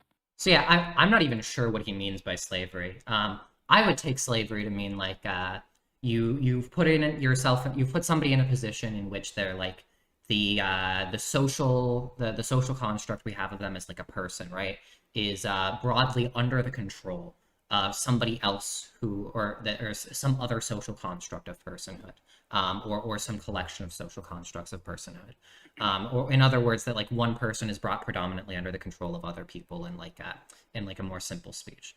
I don't think that's the case. I think that's much more the case under like an anarcho-capitalist system. If we want to just talk about like the specifics of the system, right? When I say like when I say that like the workers all being in control of like a government-run social wealth fund, or like some various aspects of like state-owned enterprises, some national bank, consumer cooperatives, worker cooperatives, all of these different like democratic institutions, these are bringing control to the greatest number possible, right? So that the people have as much control over their own lives as possible. But when we talk about a business that's run by a capitalist, we're talking about the vast bulk of their workday being controlled by the person who owns the factory, by threat of their loss of liberty through like starvation or even like violence if they try to like take food from a dumpster or something like that. Okay, so your system is more freedom maximizing because it's a democratically run workforce. We'll go with the workforce example, right? Like we'll go with like ESOP and co-op model versus like the capitalist, if that's okay with you. I wouldn't the support ESOPs. I think I'm fine with defending cooperatives in principle, if that's simple for you. So in principle, co-ops, right? What you're saying is people are forced to work in the co-op, right? No. So how do people eat? They either food is one of the things I think should probably just be like under like state-owned or some combination of like social wealth fund, consumer cooperative, and state-owned enterprise. But I think that everybody should have access to like some sort of like food stamps for all. How do I fund people eating? The main ways are going to be like through collection of like some sort of like Georgist-esque like tax system on land value. Another way is through like an income tax on like those who the market. Involuntary taxes. Georgian, involuntary taxes. I don't know exactly what you mean by like involuntary. I think that it's more voluntary. The person doesn't want their money taken, and then you say people need to eat, so therefore we are taking money from you. But also, no one is forced to work. Yeah, if the person like if the person isn't willing to like give money to make sure that nobody's like dying of starvation or whatever, then yeah, I think it's fine for the state to come and take that money from them, if they own like land or something like that. So involuntarily taking something what people have worked to achieve. Not necessarily. You don't one of them is going to be like an inheritance tax, right? You're not working to achieve an inheritance tax. Nobody like built the land. Nobody's working to achieve the land, right? There's like a bunch of different things that you can tax for that. I'm also fine with like things that they've worked to achieve that have been like super normally valued. Things that have been like super normally valued. I think it's fine to tax. The ability to purchase land, right? Like they used some form of currency. Right. I mean, more than likely, to purchase the land, and that currency represented the work that they put in. I think even if we take like use their body, and then you said, "Fuck you, that's our money for the people that aren't working, so that they can eat." Even if we assume like income taxes, right? If it's just like income taxes, I think it's like more than fine to say that like in order to prevent a child from losing all of their life, all of their possible liberty, in order to prevent the masses from losing all of their life and all of their liberty, to pay for like a universal food stamps program. I think that's like that clearly creates like a much greater liberty, right? They like taking away liberty in this one instance. This is where you're measuring liberty. Yes. Right? Yes. As a means of like these other people presumably would starve if without this program, which we'll set that aside because that's just magic crystal ball thinking, right? Because if there wasn't, it's not. We have countries where there isn't. We have countries where there aren't food stamps programs like we have in the US. People starve in those countries and die. That's why in Africa, vitamin A deficiency is a huge, easily solvable cause of death that we could very, very easily solve. Luckily, in the United States, we don't live in those countries. This is very, very easy evidence, right? We don't need to like make like crystal ball, low probability predictions. It is crystal ball bullshit. There is a multitude of different. It's as much crystal ball bullshit as history, pointing a gun at a child. No, it's not. To say that if we do not, regardless of the consequences, we can set that aside for now. There is a higher probability that if you shoot the gun will jam. There's a higher probability that the gun will jam than the probability that if we have an anarcho-capitalist society, people will starve. To distract again. I'm not distracting. I'm not distracting. Your system. What am I distracting? Yes, you are. Well, let me fucking tell you what you're trying to pivot. Okay.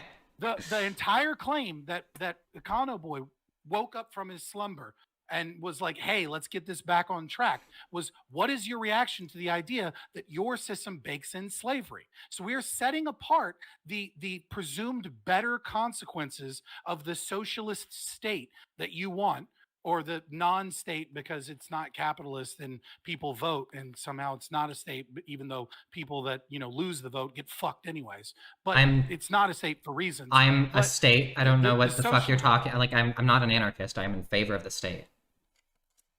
I just like, if you don't think that like we can measure liberty, there's no way to like even begin to answer the question of like what it means to maximize liberty, right? Like maximize is a statement about quantity. So maximize, right? Is a statement about quantity. What would be the perfect maximization of liberty? To maximize the expected utility of liberty, right? So the expected liberty in the world, right? So what would be the perfect level of liberty? The perfect level of liberty. You mean like which would go off of the definition that you accepted, right? Multiple times throughout this debate, is freedom is the ability to act on one's will without restraint or hindrance. So it must be perfect liberty, right? Must require a system that has zero restraint on an individual's will. So my presumption, right, is that maximize refers to like a physical possibility, or like a the maximize here, the modality of the maximize statement is that it has to do with like either the list of actions that we deliberate over, or the like what's physically possible. If you just mean like under like some weird hypothetical, right? You have a system in which like somehow everybody is like perfectly like there is some sort of anarcho-capitalist utopia, and somehow there's like infinite abundance of goods, so that everybody has like infinite access to do as much as they want in like the most liberty Just answer possible the question, way. Please. What's the question? The question is, what would be the perfect value of would it not be? I'll just give it to you. Would it not be that the perfect system would require zero restrictions on an individual's will? No, I don't think that's possible. So right, when we say like the perfect or the most, I think it has to do with like the maximum amount that is possible. So now I'm going to return it. So now I'm going to return it to you, where you accused me of saying that I don't believe that the question is one that is even possible. You do not believe it is possible to maximize liberty. That's not what maximize means. There must always. What do you think? That there will always be a system that bakes in illiberalism and illiberty? Maximize just means the most possible, right? It's like definitionally possible. It's baked into the definition of the word maximize under like any definition. So no, I do think that it's possible to maximize. I don't think that it's possible to have zero restraints on liberty. Zero. So you think so you believe that there must be a restriction on liberty, and that you will get to a higher value of liberty by intentionally restricting other people's liberty that have done no wrong. Of course, I'm not necessarily that I've done no wrong. I think most capitalists have absolutely done something wrong. But absolutely, of course, this simple drowning child analogy stuff. Most humans have done something wrong. Yeah, the capitalist has but rich people have done excessively wrong. Before we even like get to that though, right? I'm The sorry. What are the crime rates? What are the crime rates? Or do they not correlate with socioeconomic? Oh yeah, status? so Do they not assume that the poor people have done majority more wrong? so the majority of theft in the country, right? This is going to be the crime rates. Is that the majority of theft in the country in monetary value comes from wage theft. We know that like with the majority of people that die don't die from like homicide. They're going to be dying from like preventable diseases that capitalists could have paid for, and they're preventing the liberty of the child of these like people dying in the same way that like you're preventing. No, you're preventing the liberty of somebody dying by like if somebody's drowning, right? If somebody's drowning, it's a crime Yes. to have property. yes, it's a crime to have like So now we get to the actual crux. Absolutely. Right? Your entire worldview is one of enslavement. You're retarded. It is no. freedom minimizing. So if we get into like, believe that the so you existence of agreed property earlier. is a crime in and of itself. I think You that said it's yes. I think it's a crime that if there's a child drowning in front of you, that you don't jump in and drown or save the drowning child. If the only What consequence if it's not drowning in front of you? I don't think that if it's still like if it's just gonna get my socks wet, right? And this is the same consequence. I don't think it matters if the child's in Africa or in front of me. If there's something that I can do that has the consequence of me being able to save the child at comparably less moral value to myself, I don't think it's relevant where in space or time that child is. Right. So you believe that any person having more wealth than another person No. is a crime. No, that's not what I said. Okay, so there's some weird arbitrary line that you draw. of a Not certain amount of arbitrary. freedom that is Not so- arbitrary. okay, well The then maximum explain- amount of so utility. explain it to me. So yeah, I think that in order to do How is that good, not- I you think can't that measure this shit. in How is that order not arbitrary? you absolutely can. So if we talk about like what qualifies as like you like maximizing utility, what's no longer a crime. There's going to be quite a bit of money that you can spend on yourself, such that the majority of Americans should probably continue to spend almost all of their money on themselves in order to like do the most good, right? Because you need to be able to continue to exist. You need to be happy and healthy in a way that allows you to be in like a good condition to do more good. I think that it's a crime to not do as much good as you possibly can. But I think that for the average American, spending or for spending up to like the effective altruist standard is $35,000 a year on yourself. This is like this makes sense, right? It keeps you productive. It puts you in a better position in the future. It allows you to do more good over time. Above that, though, you're definitely doing something wrong if you're not spending that money on doing good, right? So what's a zero value of utility? Well, I don't know what you mean by like what's a world state with zero moral valence? No. Like I own something that has a zero value of utility. You're saying that we can measure utility, right? So what's the zero state? Is there anything in existence that doesn't have some utility? I think that we're using the word utility differently. When I say utility, I just mean liberty. I'm a liberty utilitarian. I think that the thing that we ought maximize is liberty. Okay, but like what's a zero value of utility? You're saying it's a crime for What- rich people what do you exist mean, what's a in zero world value of where like utility? people are starving, right? A zero value of Like, what utility is when there's give me zero something liberty. that has So something that would have a zero value of give me liberty. an item of give me like an item of property, right? That I has don't- zero utility. I don't think that you can measure the utility of items except for like you could say like this item existing in the world has like blank expected utility because like the fact that it exists is likely to have these consequences Right. or like so you it'll don't actually think that you can measure the utility of individuals' property. You think that there is a way to measure the utility of like other individuals' circumstances and how that property could be used So- to alleviate those circumstances. I think that it's like a world state, right? So like no, I don't think that like property itself contains liberty, right? I think that you can use that property in order to create liberty in the world. So I think that you could absolutely say like X tool has like a Y amount of potential liberty in the world, right? So if I say like if I donate a $1 Let's to just the make machine, up a number. sure, yeah. If I'm not even making up a number, right? Like they're using like real numbers. I can say like my $1 is worth 8 lives because I am able to save 8 lives by donating my $1 to the Machine Learning Research Institute. That means that if I don't do that, I'm taking away the liberty of those 8 lives that I could have saved, right? In the same way that you're taking away the liberty of the drowning child. I don't think What if I that. bought a yacht? What if I bought a yacht with? Well, that How many lives did I save by buying a yacht? I don't know. It doesn't seem like there's very much evidence that would save any lives at all. You're probably doing something pretty morally wrong, unless you're in a situation where it allows you to advocate to billionaires to do more good or something like that. Or maybe I just want a yacht. Maybe what I want is a yacht, and then because I have a yacht, now I have to hire a captain because I'm not going to drive my fucking yacht, right? I'm trying to party on my yacht, and now I have to hire people to work to like serve food because I'm super fucking wealthy, and I want to have parties and I want that shit catered. You know what I mean? I don't want to cook, right? So now I'm making employees, stimulating the economy. I'm helping out yacht builders, right? I'm helping, and then through the process of building yachts, some genius company that builds yachts discovers a labor-saving device. And that labor-saving device doesn't just work on yachts. It actually works in a bunch of other places. It's actually applicable to farming.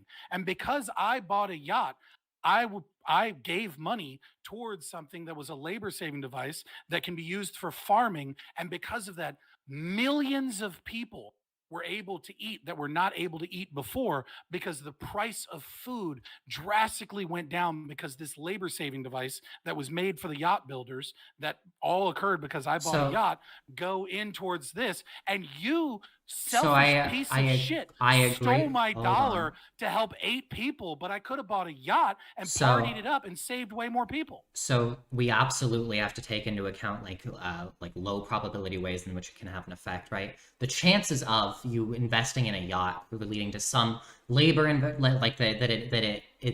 it creates some labor-saving technology that saves more lives than you could have in any other way is incredibly low.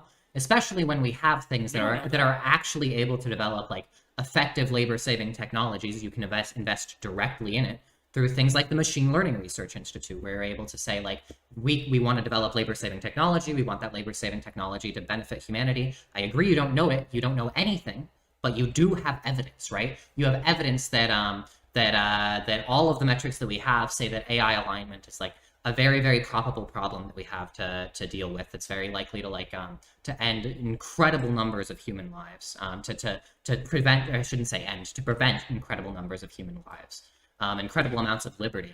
And so we should weigh that very, very heavily, and our probability of affecting that is going to have a greater effect on utility than our probability of affecting like a yacht company that's going to develop some sort of labor-saving technology that happens to be able to develop like farming that like saves like, I don't know, some like very, very limited number of lives compared to preventing existential risks like AI development. Right. Okay. So the problem is that you accused me earlier of not believing in this, right? You didn't actually give evidence. You just like said, well, no, you don't believe that. I know you don't believe that. But you also can't know anything. But you can't know anything, so it doesn't matter. Regardless, I posited an idea that human action and shows someone's preferences because they absolutely made a choice when they committed that action, right? And so I know that you don't believe what you're saying. And the reason I know that you don't believe what you're saying is because in your camera right now, right, is electronic devices that are made with child slavery. My roommate bought it. I didn't buy that. Did you buy your camera? Did you buy your webcam? Yeah. Your SLR cam? Yeah. So this is it's conflict minerals. It's so obvious that the amount of good that I can do with that camera just by being able to do online debates, just with that alone, is gonna have a much greater effect than the effect on child slavery. You can measure the effect with arbitrary means of subjective value. What do you mean arbitrary? How is it arbitrary to use evidence to figure out how to do good in the world? It's arbitrary because you pick what you value. I pick what I value based on what we have stance-independent reason to value. I'm a moral realist. No, you don't. You don't fucking form a fucking committee to determine what you value. You have forming a committee doesn't mean that you're going to get into stance, like that you're going to get stance-independent reasons, right? That's just not how like any philosophy works. Stance-independent doesn't mean that like a committee of like the stances of a committee determined it, right? Stance-independent means that it's true irregardless of if there's a mind to determine it to be true or not. Okay. I know this is going to be really bitchy of me, but I'm on a moral crusade to stop people from saying irregardless. Nah, irregardless is a real word. Fuck off. Google it. Irregardless is a real word. Fuck off. It's regardless. All right. Irregardless is a real word. You have a subconscious, right? And that subconscious has certain values. You value your life, right? You react subconsciously when a train is coming to you. You jump out of the way of the train because you value your own life. There are certain things that you value, desires Okay. and wants. You wanted a webcam. You don't know what the value you're bringing to the world is, or even you may have an estimation or an imagination of what the potential value might be, but you don't fucking know.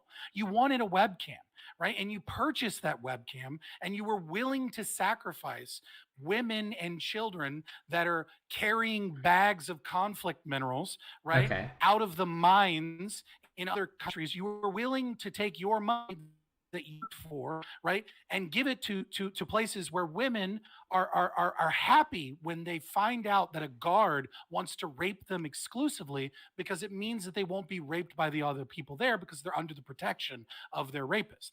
But you understand, right, that there's a banality of evil. You might dismiss it. You might not even be aware of those details, to be fair. Like it might even be an information failure in the market, right? But the fact of the matter Fabian, is I that advocate you do against those. value. You don't.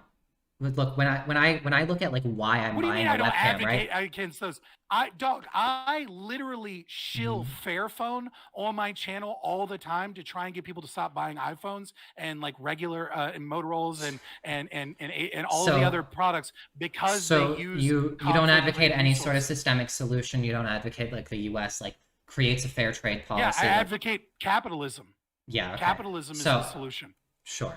Anyway, the point that we really need to get at here is like, why did I buy the camera? So let me just ask you this: how many future people do you think will exist if humanity survives this century? I have no fucking idea. Okay, so It's just like how many future people will exist? I have no idea what the length of the human timeline will or will be. So the best evidence I've seen is about 10 to the 52. If you have like any reason that we shouldn't accept those What? estimates, There's no. That's absurd. We have no idea what the likelihood of. So there's way too many variables to give any number to this. This is silly. I don't know. You just don't think that there's like that there's some likely number that if there's no existential risk that will exist. Like I don't know. Fucking maybe the fucking Turid asteroid stream wipes us out fucking tomorrow, right? Like I agree. it's That's in that season, why I said right. if we survive this century, right? And if we survive this century, it's almost guaranteed that we'll have the technology. Okay, in maybe order to, four to prevent people, that. maybe Elon Musk and a couple other people fucking like in a last ditch effort from behind Mount Rushmore, where there was supposed to be fucking a library, fucking shoot off into space and restart in Mars. Like it's silly. I don't understand. I Sure, whatever. Fuck it. I'll take your number. Okay. It's hilarious, but whatever. Okay, sure. Let's put it this way, right? What do you think, since I spend like most of the time on my channel that I use, what do you think that the probability is that I will convince one person, literally just a single person, to donate to donate to like an effective charity like the MLRI? I don't know, because I don't know what it is and isn't an effective charity. Okay. There's like they're ones that I advocate for, right? You can Well, like like, look- so let me give you an example, right? Like I love Food Not Bombs, despite the fact that most of those people would be like, ANCAP is giving us money, go fuck yourself. I don't care. I like Food Not Bombs, right? So I might convince people to donate to Food Not Bombs, right? Now that is something I value and that I want other people to value, right? But I'm an anti-war individual, and I would Okay. love for people to be able to eat. I- I would love for that money to go there. fine. Let's We say, don't. however, that if whoever I convince to give money to Food Not Bombs is less money that they have, and I have no idea once we start going over the cycle over and over and over again, if their money would not have led to more quote unquote measurable liberty or whatever the fuck you want to talk about, right? If they just bought a TV. Like there's a whole you have no idea what the difference would be. In that. Okay. Okay, so Fabian, really quick, Phenomics. Fabian, I think that Phenomics is just saying that it's preferable, or like it's most reasonable to think probabilistically with the Why outcome are you of your stepping in to help this guy? Right. Well, because I feel Wrong. like Sorry, I apologize. you might be misunderstanding to some degree, right? Or maybe you're not misunderstanding, but we can get to a deeper point, right? So Phenomics is just saying with the food stamp example that, we have studies and evidence and like there's different methods of determining if a food stamp program is going to stop people from starving to death, right? And I think most economists, most, scientific thinkers would agree that that evidence exists, right? But probabilistically, there's a chance that all of it's not true, right? So is there a fundamental problem with thinking that way? Or do you just simply reject the evidence?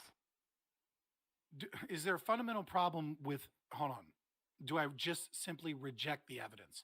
I don't know which studies you're referencing, debate opponent number 2, specifically as a means of The capitalist is super telling out me to get me. why, right? Like why it is somehow how I measure liberty in terms of the evidence that certain things presumably work better. Like I tend to lean towards Austrianism and like Messian kind of economic theory, right? So I don't know that you actually Just like rejecting like evidence. I would have to look. Just Well, I rejecting reject empirics. I reject that you can establish a historical fact, right? But I think that economics is usually, if it's not based in a theory of human action and praxeology, that you're really just kind of creating a bunch of mathematics and models with some predictive capacity. The problem is we don't actually have a true thing to compare it to, right? So you just we can't split into 2 universes and measure what was the effect in universe A and then what was the effect in universe B. Instead, we're attempting to control for variables by comparing them to like other things in other areas. Like that's why you get, up until the late 90s, like an agreement amongst most economists that if you increase minimum wage, you will also increase the unemployment rate. And then you have new models that are created and now like economists are winning Nobel Prizes for saying the exact opposite, right? Like I don't, because that's what I we've don't been know empirics that those. for. So you just reject the basal assumptions of science then, right? No, I don't. No, I'm not rejecting science. Like, How I is can this? control How is variables. this? How is this any different than like the study of like quantum physics? Okay, I don't know enough about quantum physics to get into. I know that this has taken some weird turns, Newtonian but, physics. like, How do you do that? How do you compare it? maximizing freedom while talking about like how the study of quantum physics works. How do you? Maybe Fine, we can do Maybe- Newtonian physics. We can do like any other scientific field, no, right? because phenomics, the actual example doesn't really matter. The fundamental point is just that every study, every truth, right, is going to have some probability assigned to it, right, Fabian? So like, the degree to which we know if physics is true is going to have some p-value, some chance that there's a systemic huge error and it turns out we're wrong, right? Do the two of you want to talk about physics? No, Fabian, because do you understand what I'm saying, right? Is that every scientific fact comes with it a probability that it is not true, right? Do you disagree with that, or what's the lack of engagement here?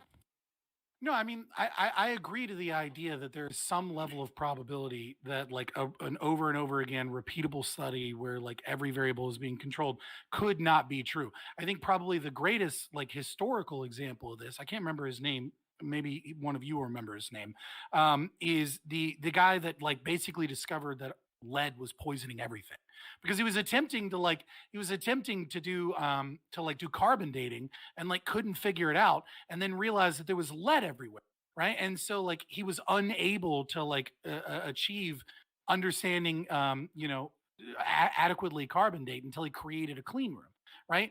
Up until that point, people may have been working off of faulty laboratory environments where they think they're isolating for all variables, but they're not isolating for the amount of lead that's in the atmosphere that they're unaware of that is affecting their experiments, right? Because of leaded gasoline. So like I agree that there will always be a kind of unknown factor, right? What I disagree with is the idea that like economics is actually scientific. Right. I just don't think it's scientific. I don't think it's science. I think it's a soft science, much like psychology. Whereas like neuroscience is approaching science. But I don't think Approaching? You don't even think using... neuroscience is science? What is science? No, seriously, what the fuck is science? If neuroscience isn't science, what is science? Okay, the reason that I would say that I don't first, I'll answer the question of why I don't think neuroscience is quite there is yeah, I do think that you can measure things with functional magnetic resonance imaging, right? I think that you can do post-ops and look at the brain. I think you can look at a swollen amygdala and people with PTSD or periconductal gray, etc. Right? Like I think Jacques Panksepp can adequately find portions of the brain and then reproduce those results. I think there's a lot of science that occurs in there. The problem is I don't think that we're really at a point where you can isolate variables to such a degree, especially when talking about neuroscience in humans, right? Like humans are incredibly complex. And so, there are portions of it that are done in absolutely scientific ways, right? Like post after someone's dead, looking at their brain, weighing their brain, looking at the Wait, the you amount said of gray matter, to the looking at the sufficient myelin degree. sheath. What's the threshold? What's the amount of variables that you have to be able to control for? So I don't know that I have a great answer for that, being honest, right? Like I don't know that, you know what I mean? Like it is kind of like, I will admit that there's a certain arbitrary level where like, certain things are like, they're all attempting to use the scientific method, right? The problem that I have is that economics is kind of like on one end of the distribution, right?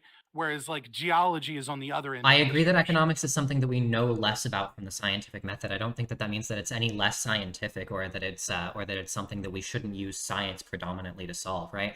If we were back in like 1600, or like we call it like 700 BC or something like that, we shouldn't like just come up with like axioms of like the 4 elements of the universe or whatever, and then like based on these like assumptions that like kind of feel true, like build out like a physics structure. What we should do is we should just test and try and come up with like an actually scientific structure, right? And we should use the science that we have to like build more scientific structures.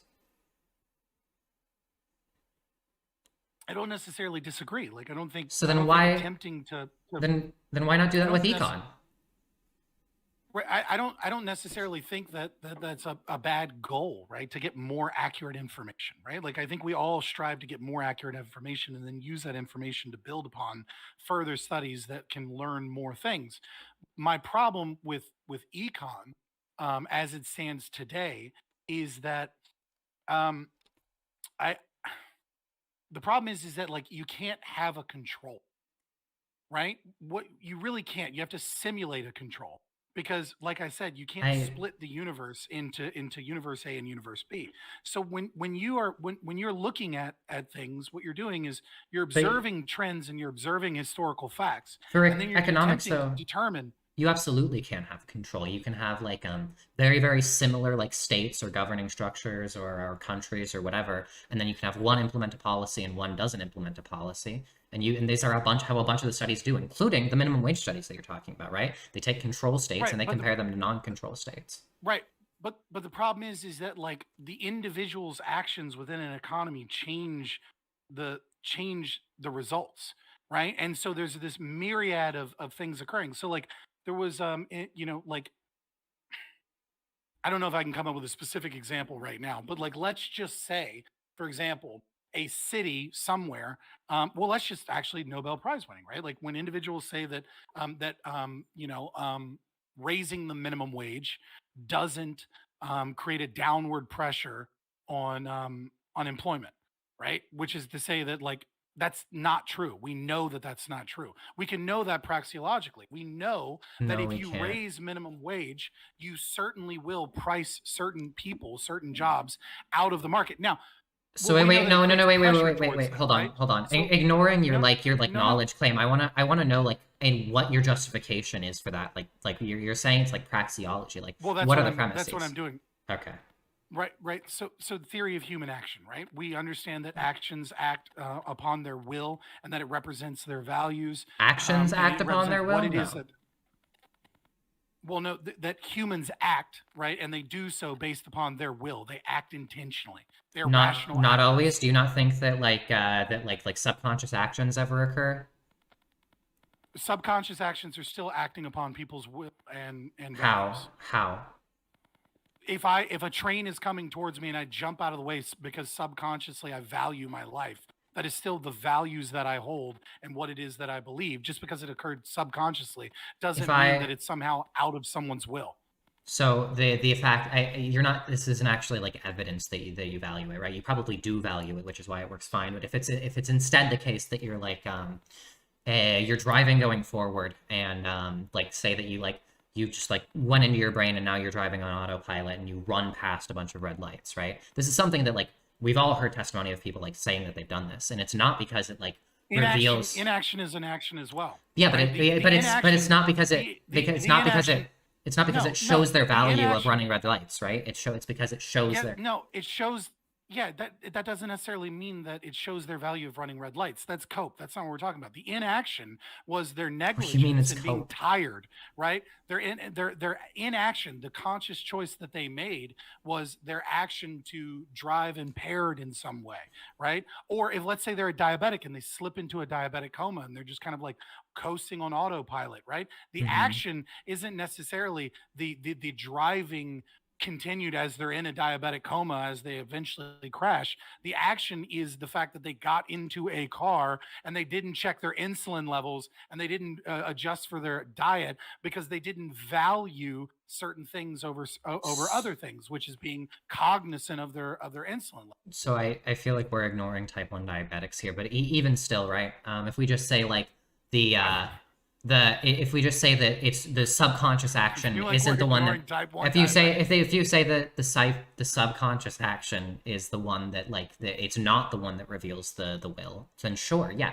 there is clearly still a subconscious action occurring though, right? You might say that like that the action that's morally responsible, the one that they're culpable for, and this is something I agree with, is the one that like they chose to like get in the car while impaired or while not like taking care of themselves or something like that. But they also took a subconscious action to continue to drive, right? To like to step on the brakes, to go at a certain speed, to like to move, right? These actions are subconscious, but they're still actions.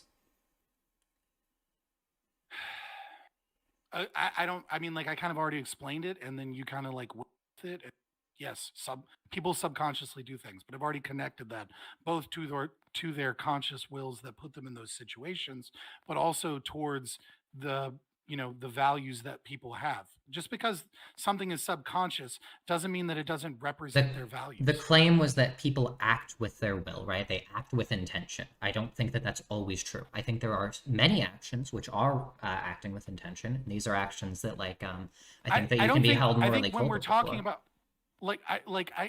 this is a really weird, I don't know why this conversation keeps going off the rails, because it seems like you're more interested in just interrogating whatever word I have to say as opposed to actually like having a debate about the topic. Listen, because most people are willing to engage with empirics when they're talking about like what the actual case in the world is. You are not. You're only willing to engage with like, these are my axioms. These are like, I'm not going to engage with you because I don't know you. Right. This isn't the debate topic. The debate topic is the thing that I keep trying to pull it back to, which is what do we have the most reason to believe will maximize freedom?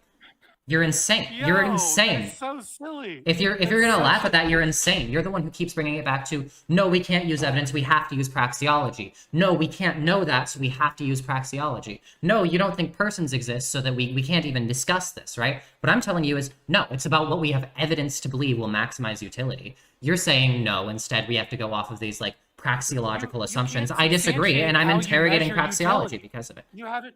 I absolutely have. It's in the same way. No, stop. You haven't substantiated anything. We've been debating for fucking. You're 2 insane hours if you plus, think that. You're absolutely insane.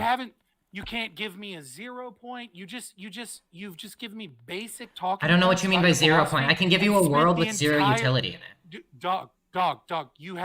You've spent the entire debate trying to like pick apart what I'm saying in my claims, which is fine, right? But it keeps derailing into these meaningless things.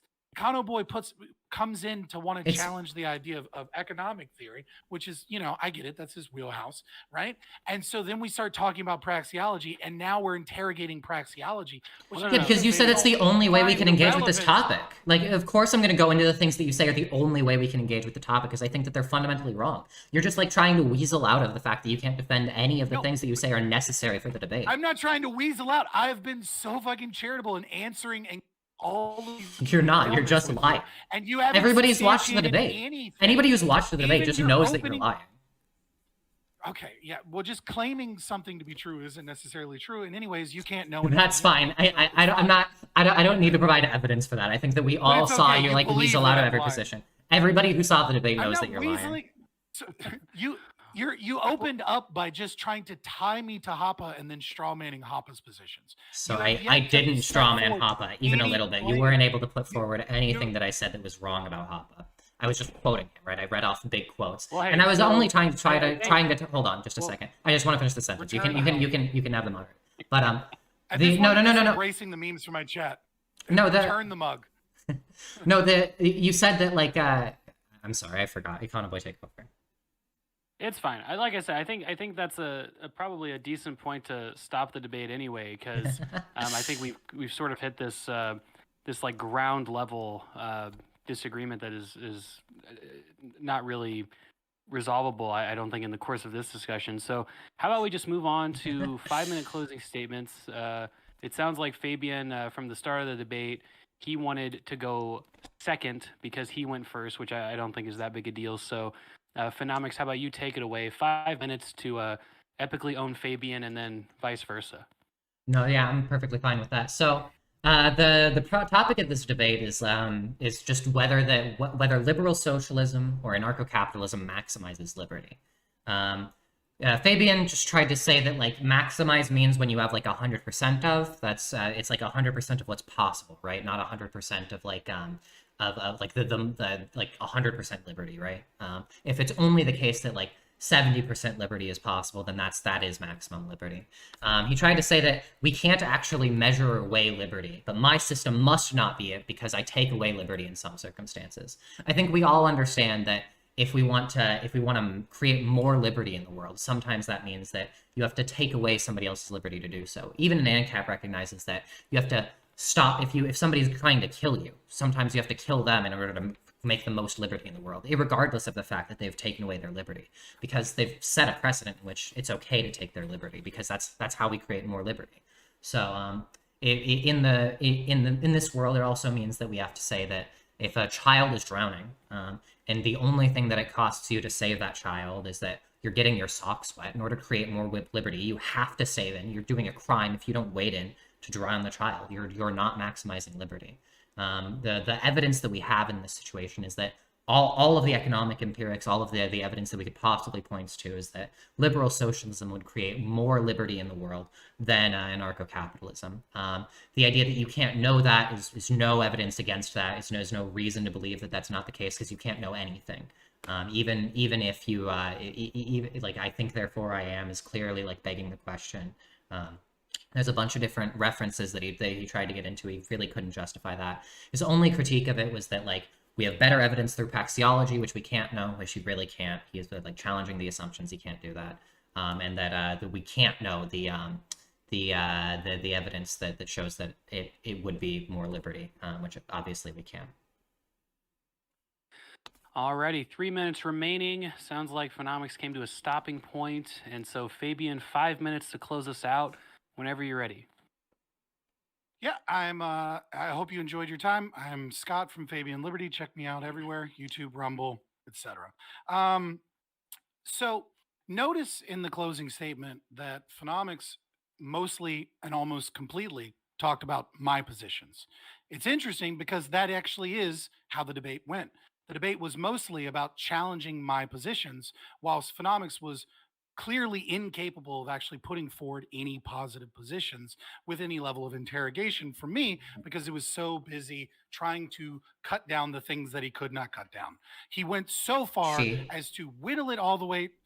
She went so far as to whittle it all the way down to denying that they can know existence, and that persons and personhood might not be a thing. You can't measure liberty. There's no meaningful way to measure liberty. It's not a Likert scale. It's not a percentage. Either you are infringing upon somebody's liberty or you are not infringing upon somebody's liberty. It is important to understand that the default state of man is to own nothing. The default state of man is to struggle with nature and to attempt to grasp nature and subjugate it towards your will. That is what humans do. And when other humans arbitrarily engage in theft, in aggression, in violence towards other people, they stop liberty. That is something that we can measure. We can objectively say. And this comes down to conflict. This comes down to how we establish property and we establish ourselves. My opponent agrees with my definition of freedom, so there's no issue there. And my opponent agrees but doesn't agree that we have bodily autonomy. And yet, if we have bodily autonomy and we have exclusive control over our own bodies and other people do not have the right to infringe upon our bodies, infringe upon our liberty, and by nature infringe upon our private property, I don't really understand what this debate is about. Except maybe they disagree with the property thing. It would have been really cool to get into establishing property, but unfortunately the conversation didn't really go there. So I'll do it for you. When man comes upon unowned property, he establishes a historical link with that property because he fits that property towards his design, his will. And when another person attempts to use that property at the same time against that person's consent towards different means, that person is aggressing upon. That person is denying them their liberty. If I do not have the ability to maintain control over my body and over my property so that I may fit nature, so that I may fight the true enemy here, which is starvation and disease and the need to collect resources so that we can build the world that we want. If I'm not capable of doing that because another person aggresses upon me, then they have enslaved me. That is what taxation is. There's no argument around it. Taxation is involuntarily taking people's property so that other people can presumably have more liberty, of which no one here can define or measure. It's really that simple. My system is the only system that is capable of maximizing liberty for two reasons. Number one, it is the only system that does not have slavery built into it. We know that her system must have slavery because it is a chief part of socialism. It is required. The second reason that my system is better is that I forgot. Yeah, All right. Well, 1 minute left.